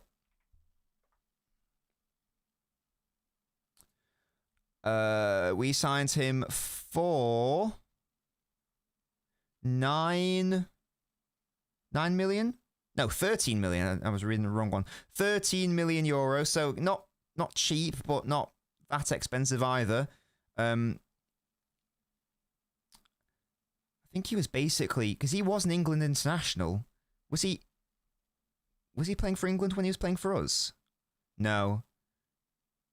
No, I've just checked it. Yeah, I don't remember him playing for England that much when he was a City player. Yes, his England career ended in 2009, and that's when he signed for City. This is another one of those players where their best years are behind them. I don't really have that much to say about Wayne Bridge. He was like a competent fullback. He was like all right, I guess. But I don't really have a strong stance on Bridge either way. As a City player, to be honest, I'm pretty meh on what he was. So I think I want to put him in the meh tier. He wasn't here for just a season, so I don't think I want to put him down here. Or maybe I want to put him at the top end of this. What do you guys reckon though? Wayne Bridge wasn't that bad. Yeah, it wasn't that bad, was he? Bridge got screwed over. Just joined. Why is De Bruyne all in the second tier? Because we are basing this off. This is a post-takeover tier list. We are not basing this off Guardiola's time. So Kevin only had one season with us. So that's why. Clearly a tier under London Tower. Brilliant. Yeah, I'm going to pop him in 2008, more like 1998, am I right? At the top, though. Wayne was pretty good. It was fine. I just think that when we have these players here, like Demichelis and Fernando, you know, like, or Demichelis especially, a player who we won a title with, I just think that I might be putting him higher. I don't know. I'll see, because I might be wanting to put a player like Bellamy in, like, upper end of Brighton Hove. I don't think I want Bellamy and Wayne Bridge in the same tier. That doesn't seem right to me. What do the tiers mean? They get progressively better. End of a leg, legend. Yeah, a leg end.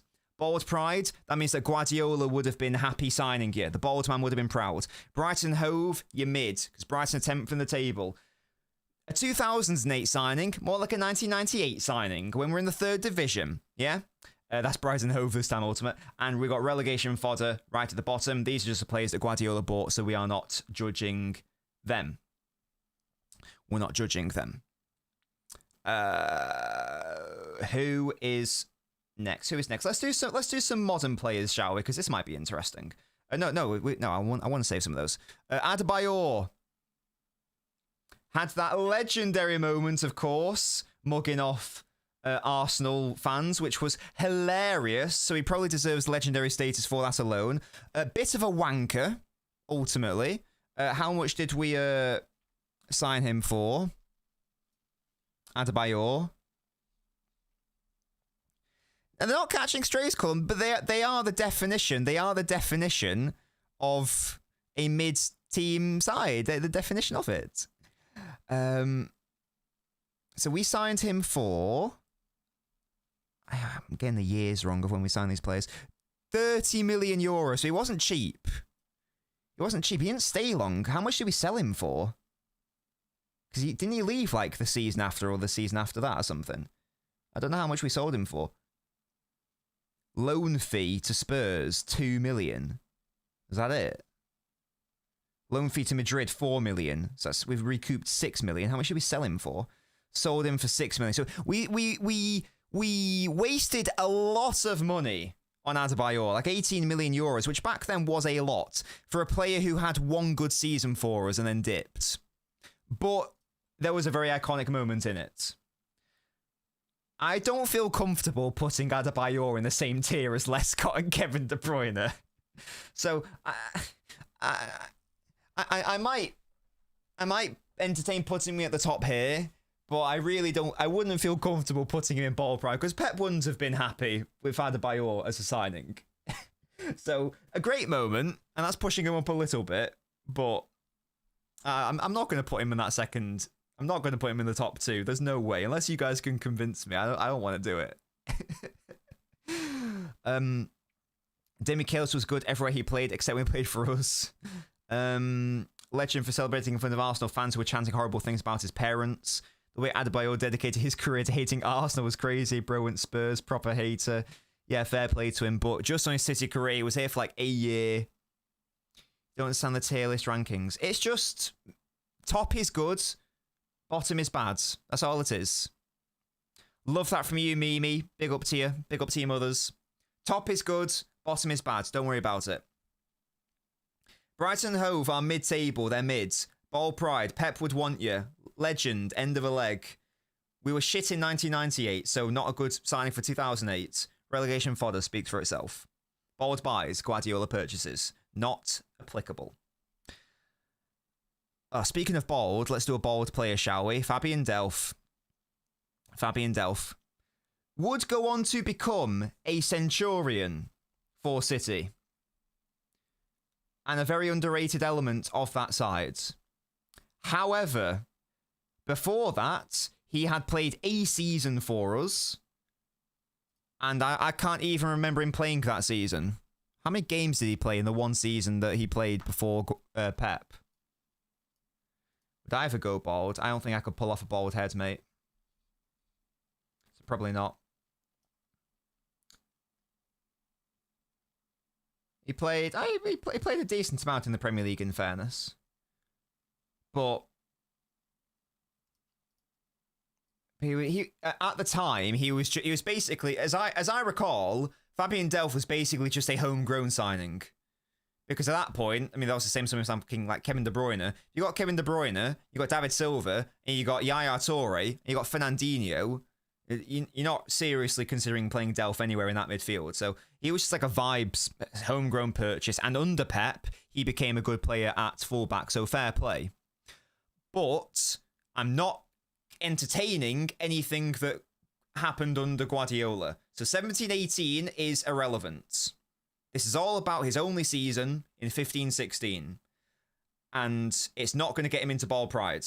Because what Kevin did is going to get you there. What Delph did ain't going to do that. I'll have him over Fernando. I'm not having him over Demichelis, though. No over Demichelis his entire career, because it's only 2 seasons of Delph, is it? No, it's 1 season, sorry. It's 1 season of Delph. And 1 season of Delph was the definition of mid. So he's going in the mid tier, I'm afraid. He would go on to become a bold pride player under Pep, but for now, nah. Unfortunately, you're gonna have to chill there. I suspect that will be a thing. Kolarov. Oh no. I love Kolarov. I'm gonna do Kolarov and Clichy at the same time. I think. Where's Clichy gone? Where the Gale at? Where is he? There he is. Yeah, really important players for our trophies, like winning the FA Cup, winning the Premier League, and then winning the Premier League again under Pellegrini, win the League Cup as well. Kolarov, as you guys know, is one of my favourite players. Clichy was also our starting left-back in 11-12. He would, of course, go on to be sacked off under... Exactly, Fenway. He would, in fact, yeah. Shall I just have like a Kolarov tier? Nah. I think these two are similar. If I'm being properly objective, then I think that realistically, Clichy probably over the course of his career probably slightly edged it over Kolarov.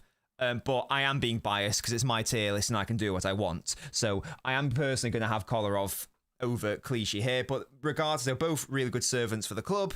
I think we got them both for decent amounts. How much did we sign them for? I loved Kolarov's left foot. Absolute rocket. Literally knocked people out with his left foot. How much did we sign them for? We signed Kolarov from Lazio for 24 million, so not cheap by any means. And we signed Clichy, I think in 11-12. Yeah, we signed from Arsenal for 8. But that means that Clichy wasn't here for the FA Cup win. So actually, Kolarov does deserve to go higher than Gale. I'll have you know, yeah? I'll have you know. So, yeah, so Kolarov does deserve to go up there. So big up. Actually, yeah, you know what? Fuck it. Lescott can also go ahead of him. But I'll have Kevin De Bruyne below him. I will have Lescott there because he also won the FA Cup for us. So fair play to him. Fair play. Right. Sakari Banya. Weird signing. Not bad. But... not good at the same time. I think it was a free transfer actually.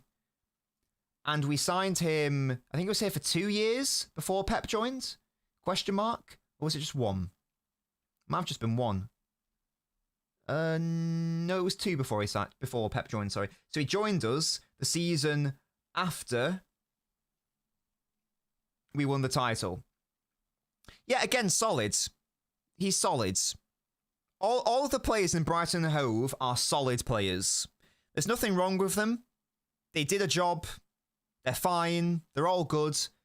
But have a good weekend, Fenway. But they didn't do anything necessarily exciting or explosive for us. Yeah, Sanya was like fine.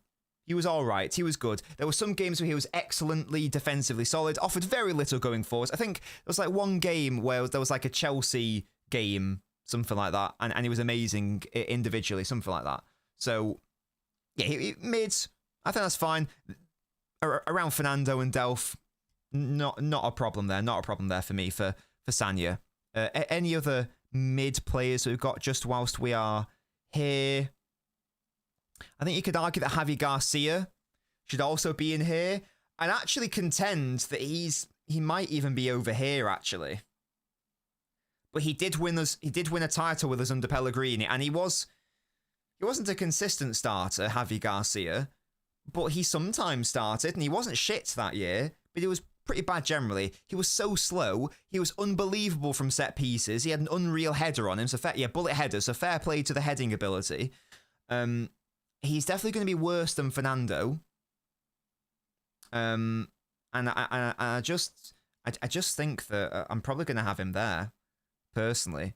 I'll have him at the top because he did win a title with us, but I don't know, man. In my head, he should be a tier below Fernando.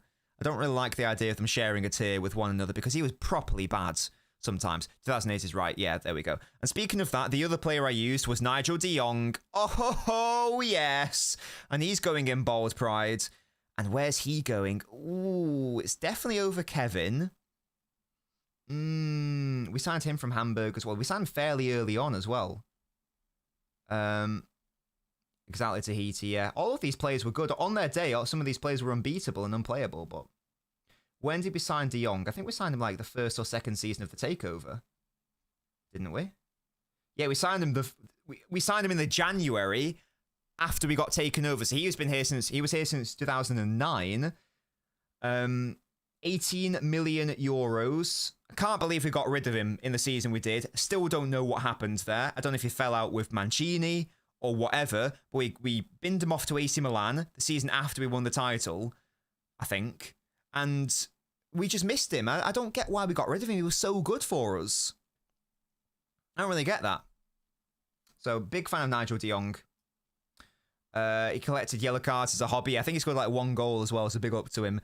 And I think I will put him... I think I'll put him... I'm quite tempted to do that, you know. Is that too much for de Jong? Yeah, exactly. Oh, when de Jong goes sliding in.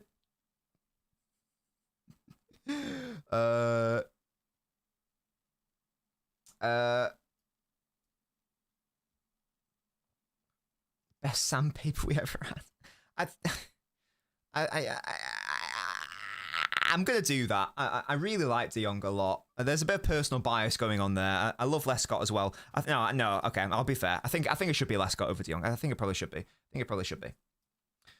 Anyway, what are we saying now? What are we saying next? Who is up next? Samir Nasri. Samir Nasri. Na. Samir Nasri. Now, we spent a lot of money on Nasri. A lot of money. In 11-12, it was from Arsenal. Massive controversy of that signing.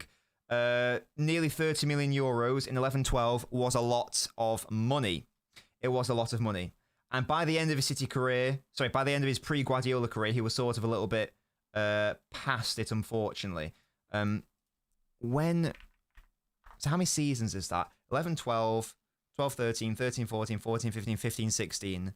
So 5 seasons, I think we, as my voice breaks there, I think 5 seasons we had him for before he moved to, before Pep came in. Is that right? 1, 2, 3, 4, 5. Yes. The last season was a bit stinky, but that was basically the case for a lot of our players. 11-12, okay, was he like an absolute must-starter for us? Maybe not, because David Silva exists. But some of my favourite performances were when David Silva and Nasri shared the pitch. And I will never forget that game against Chelsea, where it was 0-0 or it was 1-1. It was at home. It was a must-win game. It was the first game Tevez came back after the whole golfing incident. And who was it that scored the winning goal in that match? It was Samir Nasri. Yeah?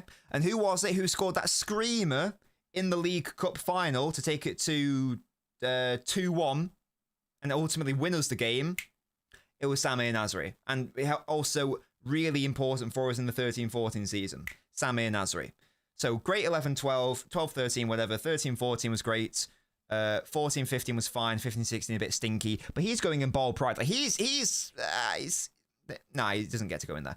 He's in bold pride. I love Nasri.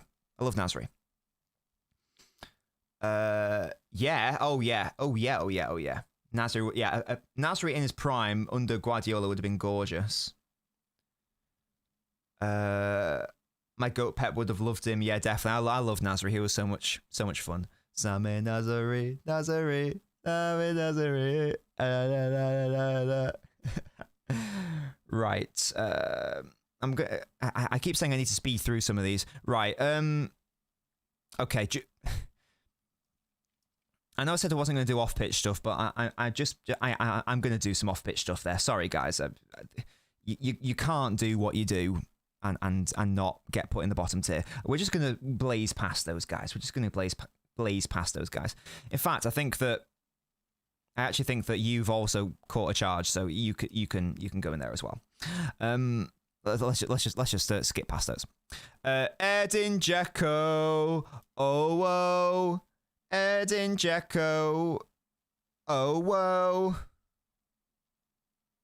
Unreal player. Horrendously underrated still to this day. He's getting a bit more of the credit that he deserves, in fairness. But he never really seemed to complain about being second fiddle. Maybe he would have been frustrated at times. But he always did his job. He always did it well. There was one... I can't remember the game. There was one really important goal that he scored in the 13-14 season. I think it might have been like Palace at home. I can't remember what it was. I just remember the celebration. I don't know. It was a really important goal. He scored loads of important goals for us. Lest we forget, exactly, I was going to say, everyone remembers Aguero, rightly so, but who was it? And he scored last night. Who was it that scored the equaliser for City to even get into that position? It was Edin Dzeko. I think he scored 4 goals in his debut against Spurs. Some bullshit like that. It was a ridiculous debut, so it was absolutely fantastic for us. Yeah, he's absolutely deserves to be in that top legendary status tier. No doubt about it. Of course, he's not getting ahead of these big boys, but he's absolutely getting in here. What a player he was. We wouldn't have won the trophies that we did without him. Unreal player. Pantilimon. I'm going to do the goalkeepers here now. Just to do all 3 at once right now. Pantilimon, tricky. It wasn't really that good for us. I mean, he's a backup goalkeeper, so what more do you want? He's tall. That was nice, but it's just tricky because they're backup goalkeepers at the end of the day.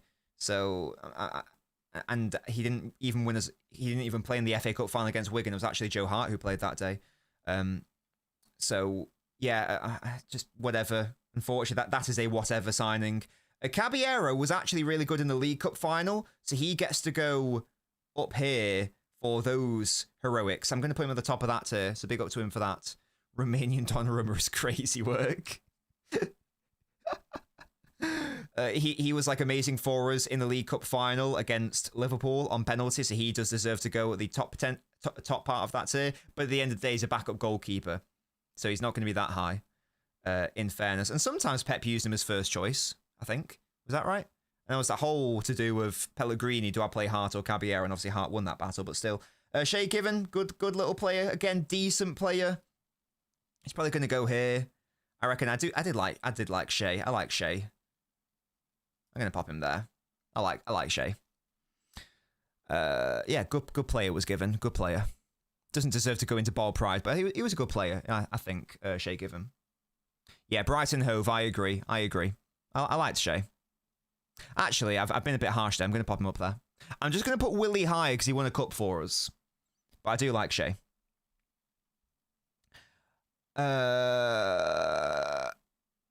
Who next, guys? Who next? There's some really interesting players still to talk about. Frank Lampard. That's who this blurry player is. Frank Lampard. He was here for a season on loan from ourselves, from New York FC, New York City FC. His one key moment was he scored the equaliser against Chelsea, who would ultimately go on to be champions. He scored a winning goal against Leicester, I think. And he was just sort of there. He was there. It was interesting to have him play for us. But I don't really know what else there is to say. He's a City legend at the end of the day. Yeah, he's got to go on that tier. He was just like sort of there. But he brought good vibes. I don't know, he brought good vibes. I know that I've just had to go at the Vieira signing for, isn't that a past it signing? I don't know. The Lampard signing, he was still quite a good player. He still had a bit of something about him. But he should probably be in this tier. I might put him at the top end of that one. He was only here for a year. And it was a weird signing. So I'm going to put him at the top of that one. It was a fun signing, though. It was a fever dream, as you say. You say you want me to do Colo next? Okay, Colo, Colo, Colo, Colo, Colo, Colo, Colo, Tory. How much did he cost us? Let's have a look. It's quite an early signing. When was it exactly? It was either 10, 11 or the one before that, I'm pretty sure. Oh, no, was it the one before that? No, it was. Yeah, 9, 10. Yeah, so he signed from Arsenal for 18 million euros. And we, of course, signed him before his brother. Did his brother play a part in bringing Yaya? Yeah, he's our assistant coach now. That is crazy. Yeah, and we spent 18 million euros on him. Yeah, Kola was again, he was serviceable. He was good. He was a little bit rash at times. He was obviously not the player that he was at Arsenal. And when like Lescott and company became the main partnership, he just became a bit of a bit part player, and I think he may have left like the season after that or something. But he was like good for us for a couple seasons, and if there was even a modicum of influence in bringing Yaya to the club, then that's going to work in his favour as well. That's also going to work in his favour. So he's going to go in Brighton and Hove, I think. I think he was a good player. I'd like to put him ahead of Demichelis and Adebayor personally. I don't think I'm going to put him over Shea Given, though. I like that, though. I like that. Kolo was the original Kasav. Yeah, a little bit rash at times, but he was, you know, he was quite good sometimes, you know? He could be quite competent. He could also be stinky. But, you know, these are the risks you take when signing players that are past it, yeah? So I'm happy to put Kolo in there. And, of course, the Yaya factor, that's boosting him up a little bit as well. Dean says that's fair. Yeah, I think that's fair. Another centre-back. Just whilst I'm on the centre-back thing. Savic, man. Yeah, I might put him below. No, that'd be crazy. I'm not going to put him below Patrick Roberts because Roberts actually scored the goal against us. I did see that actually, yeah. Savic. Fucking hell. I hated this kid. Sorry, Savic. I'm not even considering the whole Atletico situation. How much did we sign him for? I get it, you're a child, and maybe I should be more patient with you. But I properly hated Savic. I'm amazed that he went on to have the career that he had. Because for us, he was beyond dog shit. He nearly cost us the fucking league. Yeah? And, right, it's not his fault. He was young. How old was he in 2011? He was born in 91, so 2001. So he was only 20. He was 20 or 21 years old. So he's young. I mean, he was very good for Atleti, to be fair. No, he was very good for Atletico. He was very good. But for us, he was garbage. He was garbage. He nearly cost us the league, and I'll never forget this. Do you guys remember? We didn't lose many games in 11-12 in the league. We lost 5. One of them was because of Savic. 0-0. Swansea away. Savic on the ball. Company's his partner, I'm pretty sure. 80th minute, quite late in the game, something like that. Second half, certainly. He just like passes the ball to the opponent. And they end up scoring. And we lose the game 1-0. In a crucial time in the title race.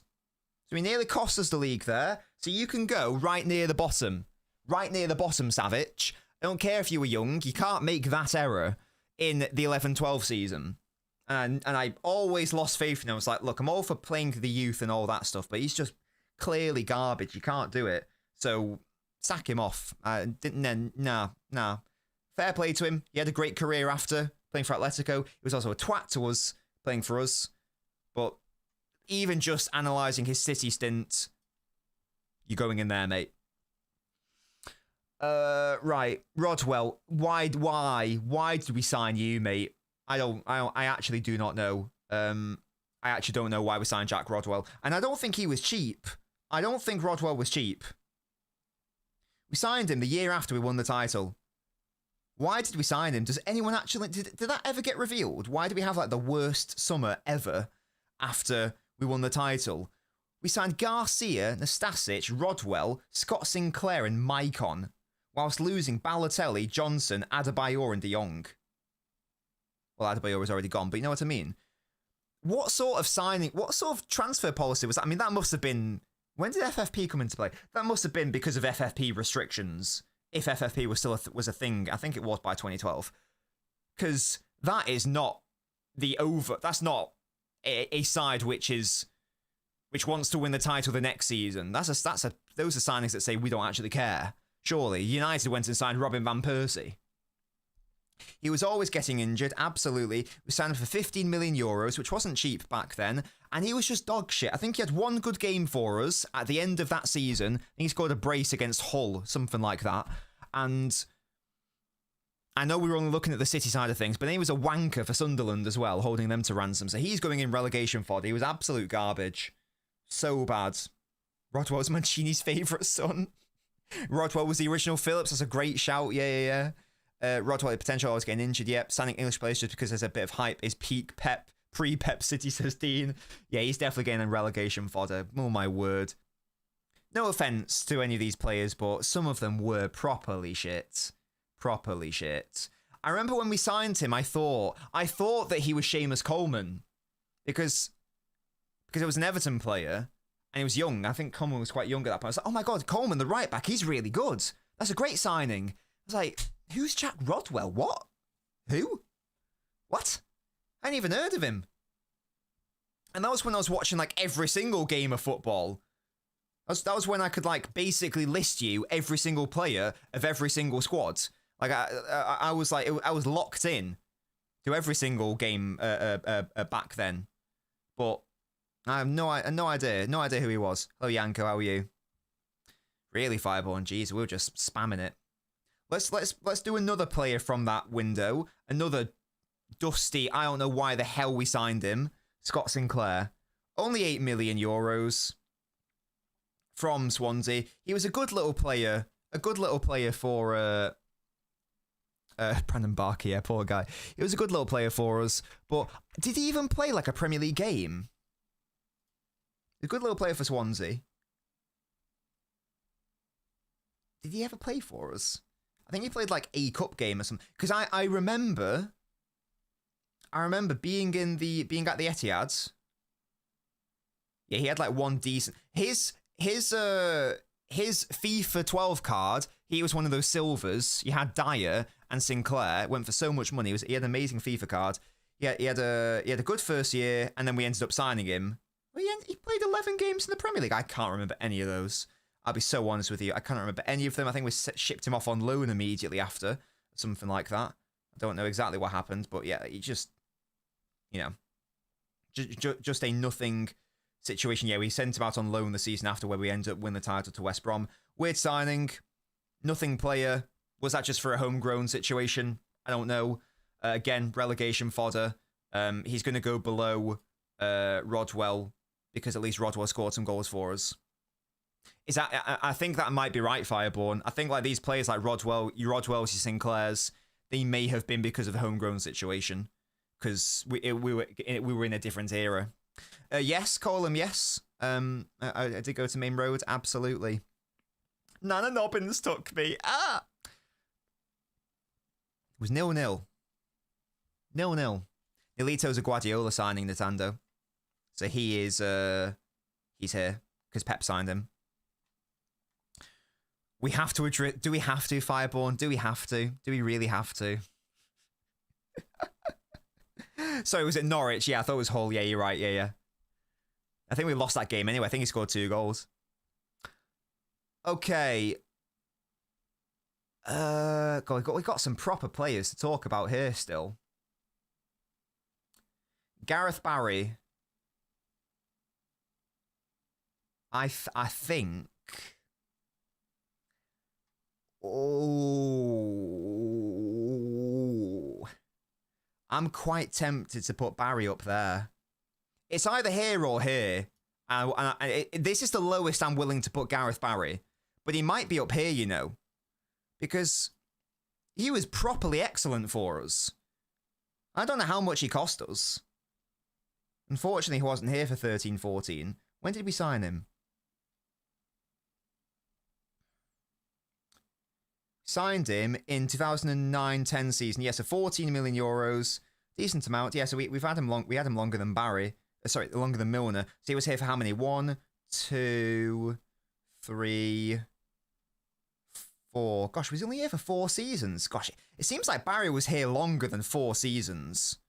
I thought it was here for like 5 or 6. Okay, never mind. I was only here for 4. Still, I don't care. It's so important for those early trophies. Amazing midfielder in 11-12. David Silva famously said that Gareth Barry is my favourite player to play with because I know I can do whatever the hell I want when I've got him behind me. He was like the Man City Players Player of the Year, something like that. And he was brilliant.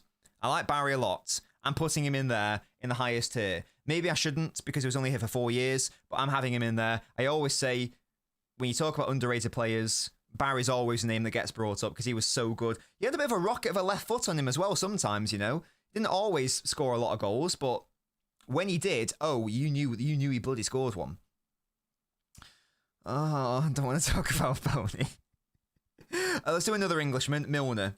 So Milner left under unfortunate circumstances, but we can't, and that is going to impact his rating a little bit, but we can't ignore the fact that he was here for not only a long time, he was signed the season after we signed Barry for 20 million euros, so Aston Villa, and he was here for all of our cup wins, essentially. He was here for the FA Cup, he was here for the 2 Premier Leagues, he was so good in 13-14 as well. Like, I remember that game at Anfield. I know we lost the game, but he came on. He was absolutely brilliant in that game as well.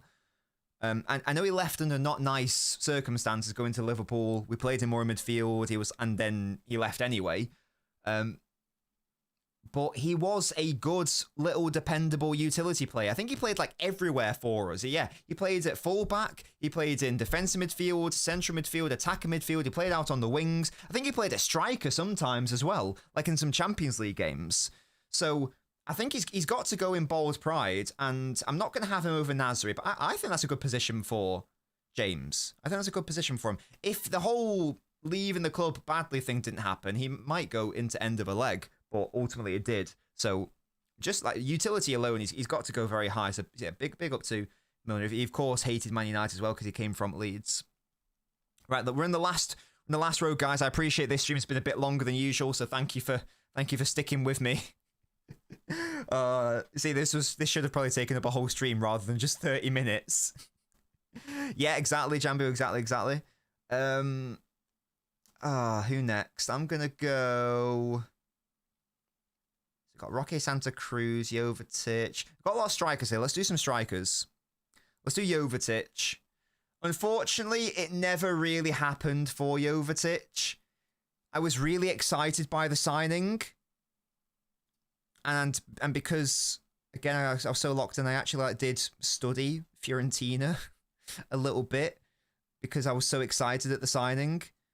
26 million euros we ended up spending. But he was always injured. He was made of glass. He had, I think, one good game for us. And that was against Liverpool when he scored a brace. Outside of that, I can't really remember Jovetic doing anything for us. He technically won the league with us, but he was bad, ultimately. It wasn't necessarily his fault. He was just always injured. Never worked out for him. Yeah. I think he could have been a good player, but injuries killed him, unfortunately. I'm not going to put him down here. I think I've got to put him in the mid because...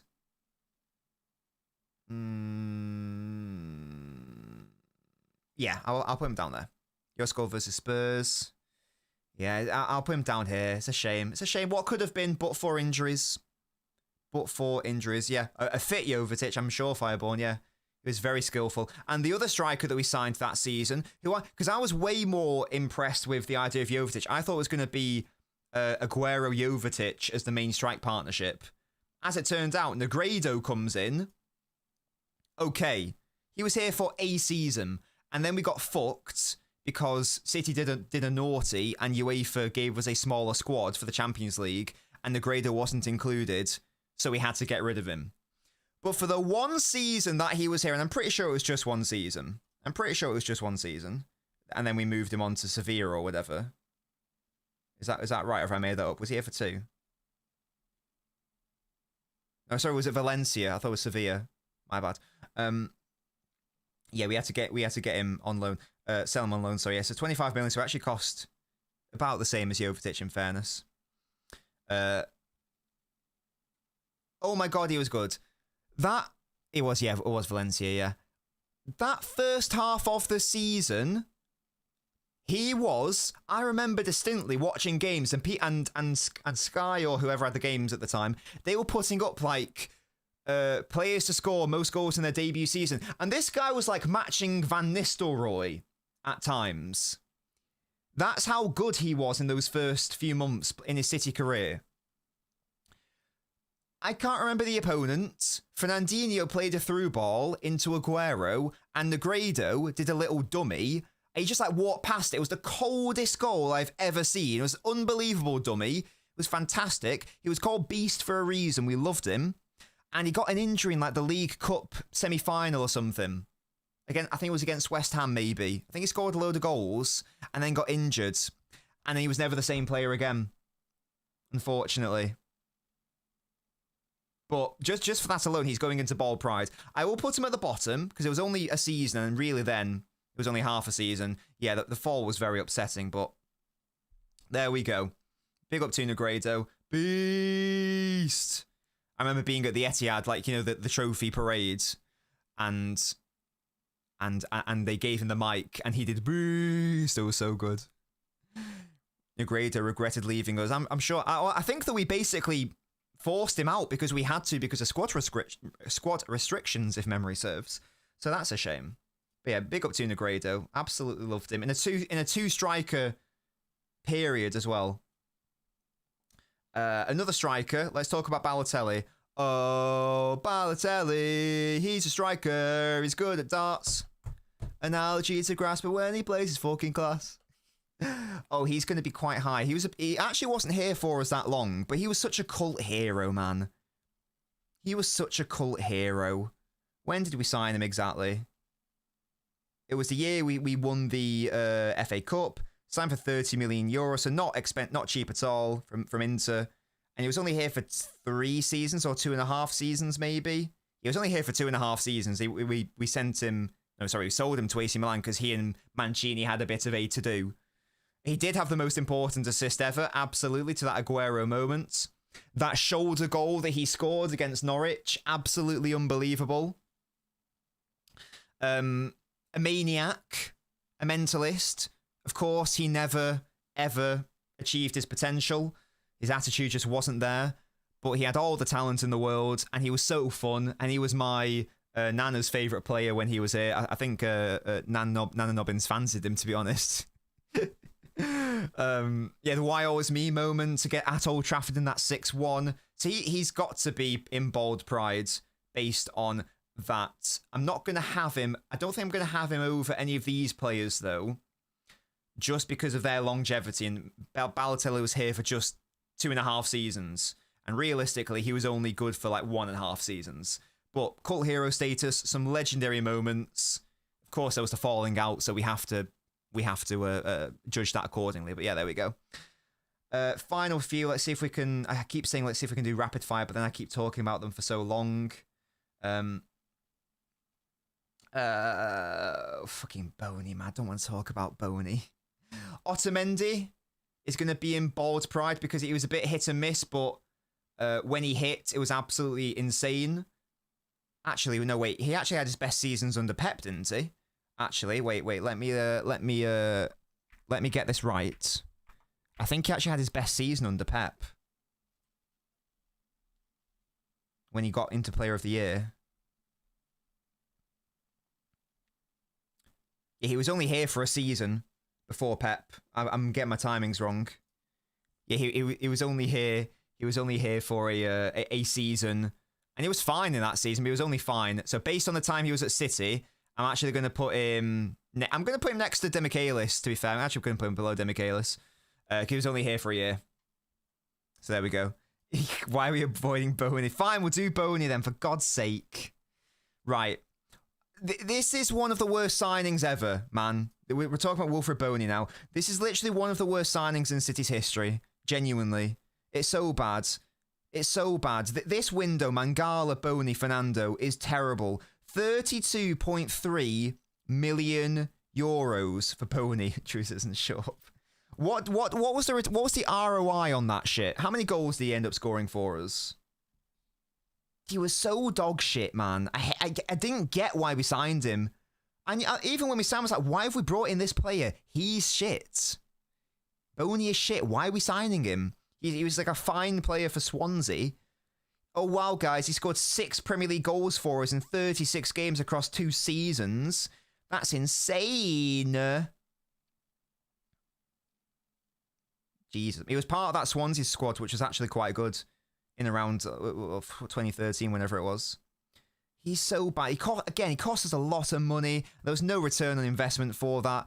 Like, he's going in relegation. He's going in relegation fodder. I'll be so honest. He's like going. He's going. You know, I put you at the top of relegation fodder. Fair play, but you're going in the bottom tier, mate. You're going in the bottom tier. I'll tell you who else is going in the bottom tier. Oh my God, Mangala, you are garbage. Yeah. You can actually go below Savage, to be honest with you. Oh my God. 45 million euros is the quoted amount, and I'm pretty sure it came out like a year later that actually City ends up spending like 50 or 55 million. Something like that. He had one of the best debuts I have ever seen. Against Chelsea and Costa. And he was left-footed, and I thought, oh my God, we've signed the long-term Vincent Kompany partner. Unbelievable. Next game, own goal against Hull. And from there, dead. Dead career, nothing. The fact that this man had the gall to turn up to the Centurion trophy ceremony in his full kit when we sent him out on loan to Everton, he didn't play for us that year, it's insane to me. When his voice was announced, everyone in the crowd were like, what? Mangala, what?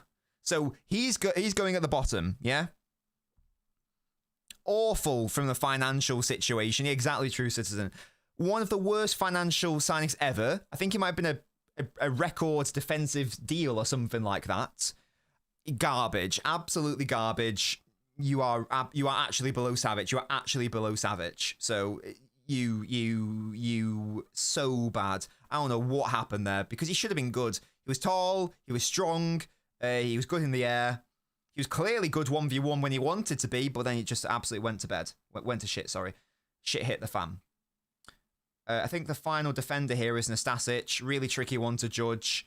I think I'm going to pop him in the mid one because I actually really liked Nastasic. The problem was, I think he always got injured. And he was left-footed as well. But he was just always injured, man. And he was never able to realise his potential. So I think he's just got to go in mid. In all honesty, he's just got to go in mid, which is a shame. Joe's not here because he wasn't a takeover signing. Not a City football group takeover anyway.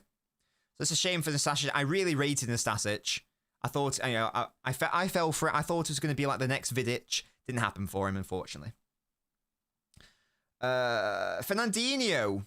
Now remember, guys, we are not judging Fernandinho based on anything that he did under Guardiola. We are only basing him off the 3 seasons under Pellegrini. 13-14, 14-15, 15-16. Now we signed him for a lot of money. We signed him for 40 million euros, which is expensive back then. I think it was like 28 years old even then. Unbelievable first season in 13-14. I think he scored a brace against Arsenal in that 6-2 or 6-3, whatever it was. Solid. Allowed Yaya Toure to play a bit more advanced in the 13-14 season as well, so he was quite important to that. And he was dependable thereafter. He didn't peak until Guardiola came. He peaked in 17-18. That was the Fernandinho season. Of course, he was great in 18-19 as well, but scoring the cup final, very good point. Yes, I forgot about that, actually. So he is going to go in bold pride. Absolutely. That's going to be a thing. I just don't know how high up I want to put him. I'm going to put him... Actually, I think I might put him quite high, you know. I'm going to put him above Milner, maybe below Nasri. Maybe. Maybe. That's what I'm going to do. I feel comfortable with that. That's good, yeah. Raheem the Dream.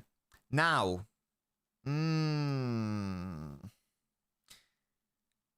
Again, if we were considering anything to do with Pep Guardiola, then this would be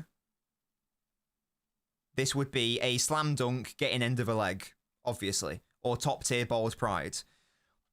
But Sterling only had 1 year at City, and he came for a lot of money, 65 million euros. Hello, cheeky Bergstein. A lot of money in 15-16. So he'd had a season before. Is that right? Yeah, he came in 15-16. So he'd had a season before Pep. He looked lost in his first season. He looked lost.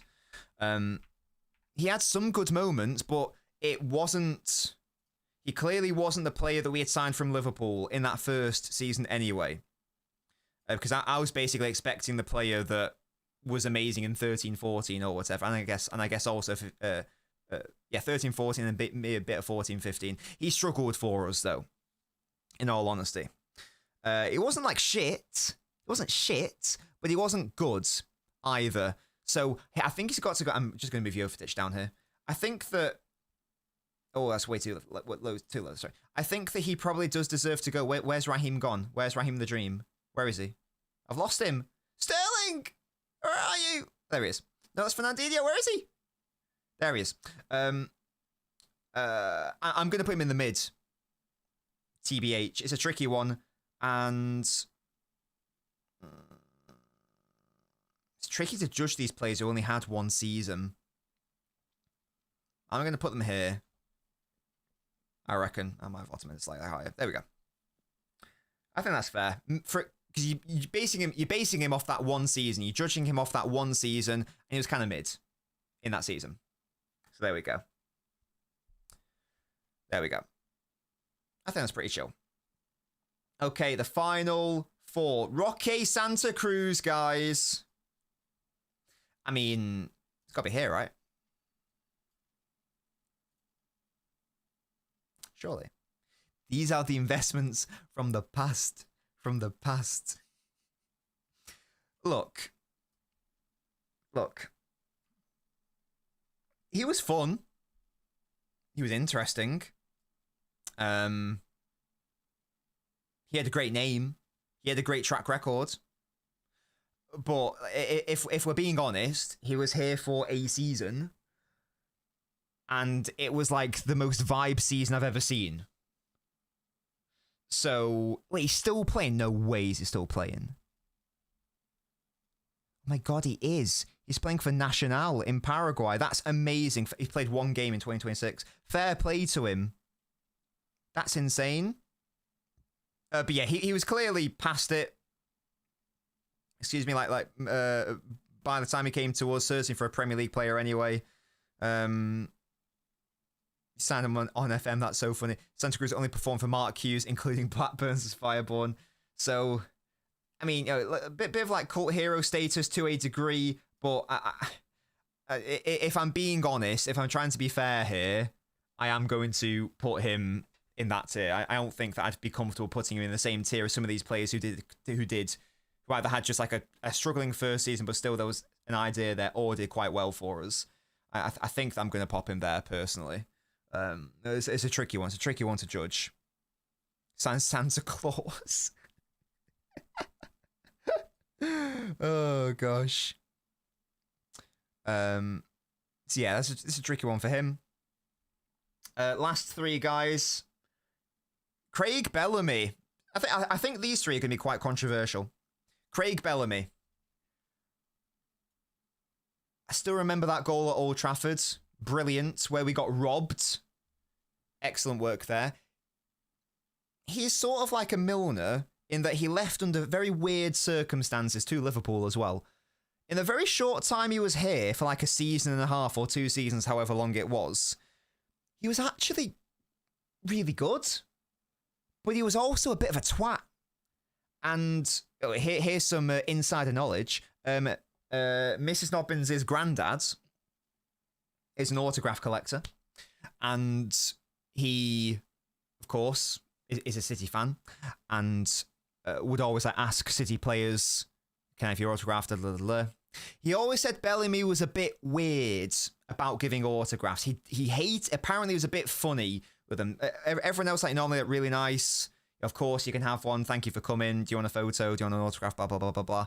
Bellamy was very suspicious.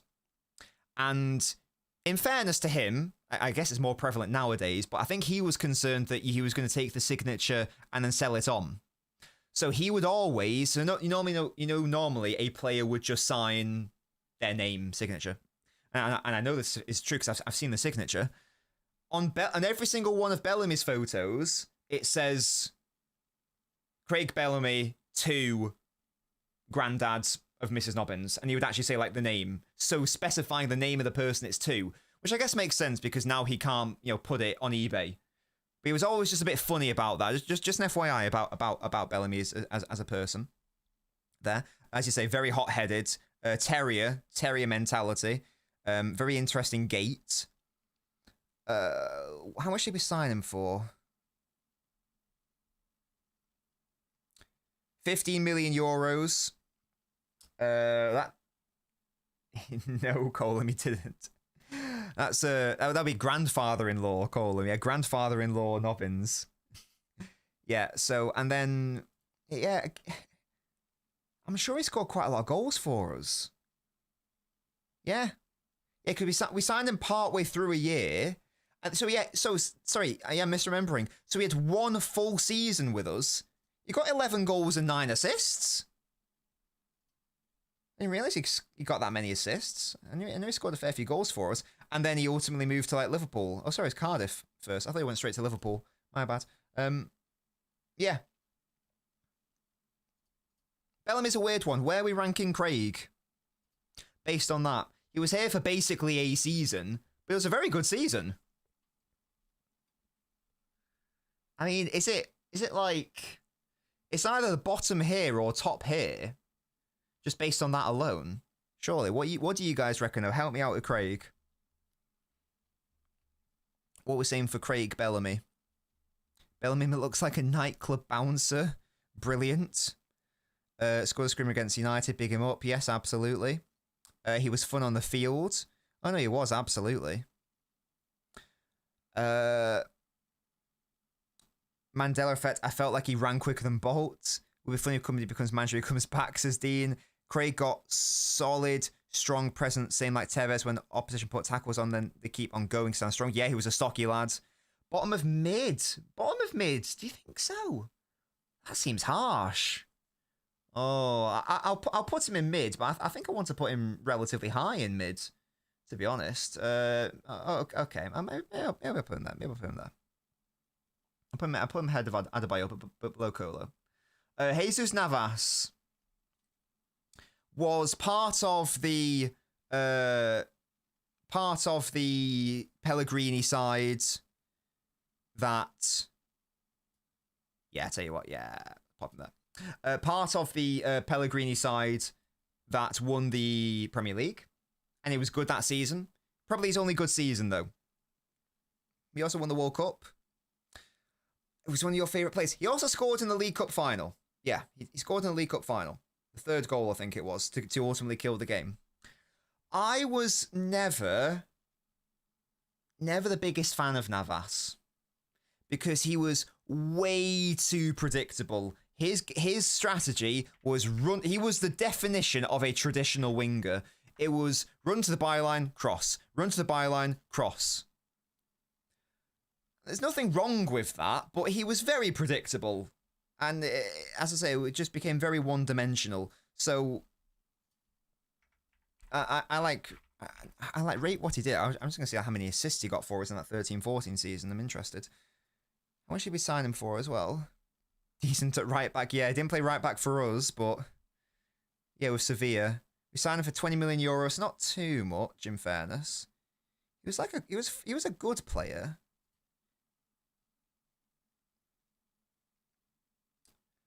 Yeah, In fairness, he did get a lot of assists.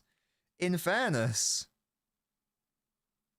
outside like this the 16-17 season, he's getting nearly double-digit assists every season. In fairness to him, I mean, no goals, sort of like Savio, but not. Obviously, it's sort of like Savio in the way that they get no goals but all the assists. Only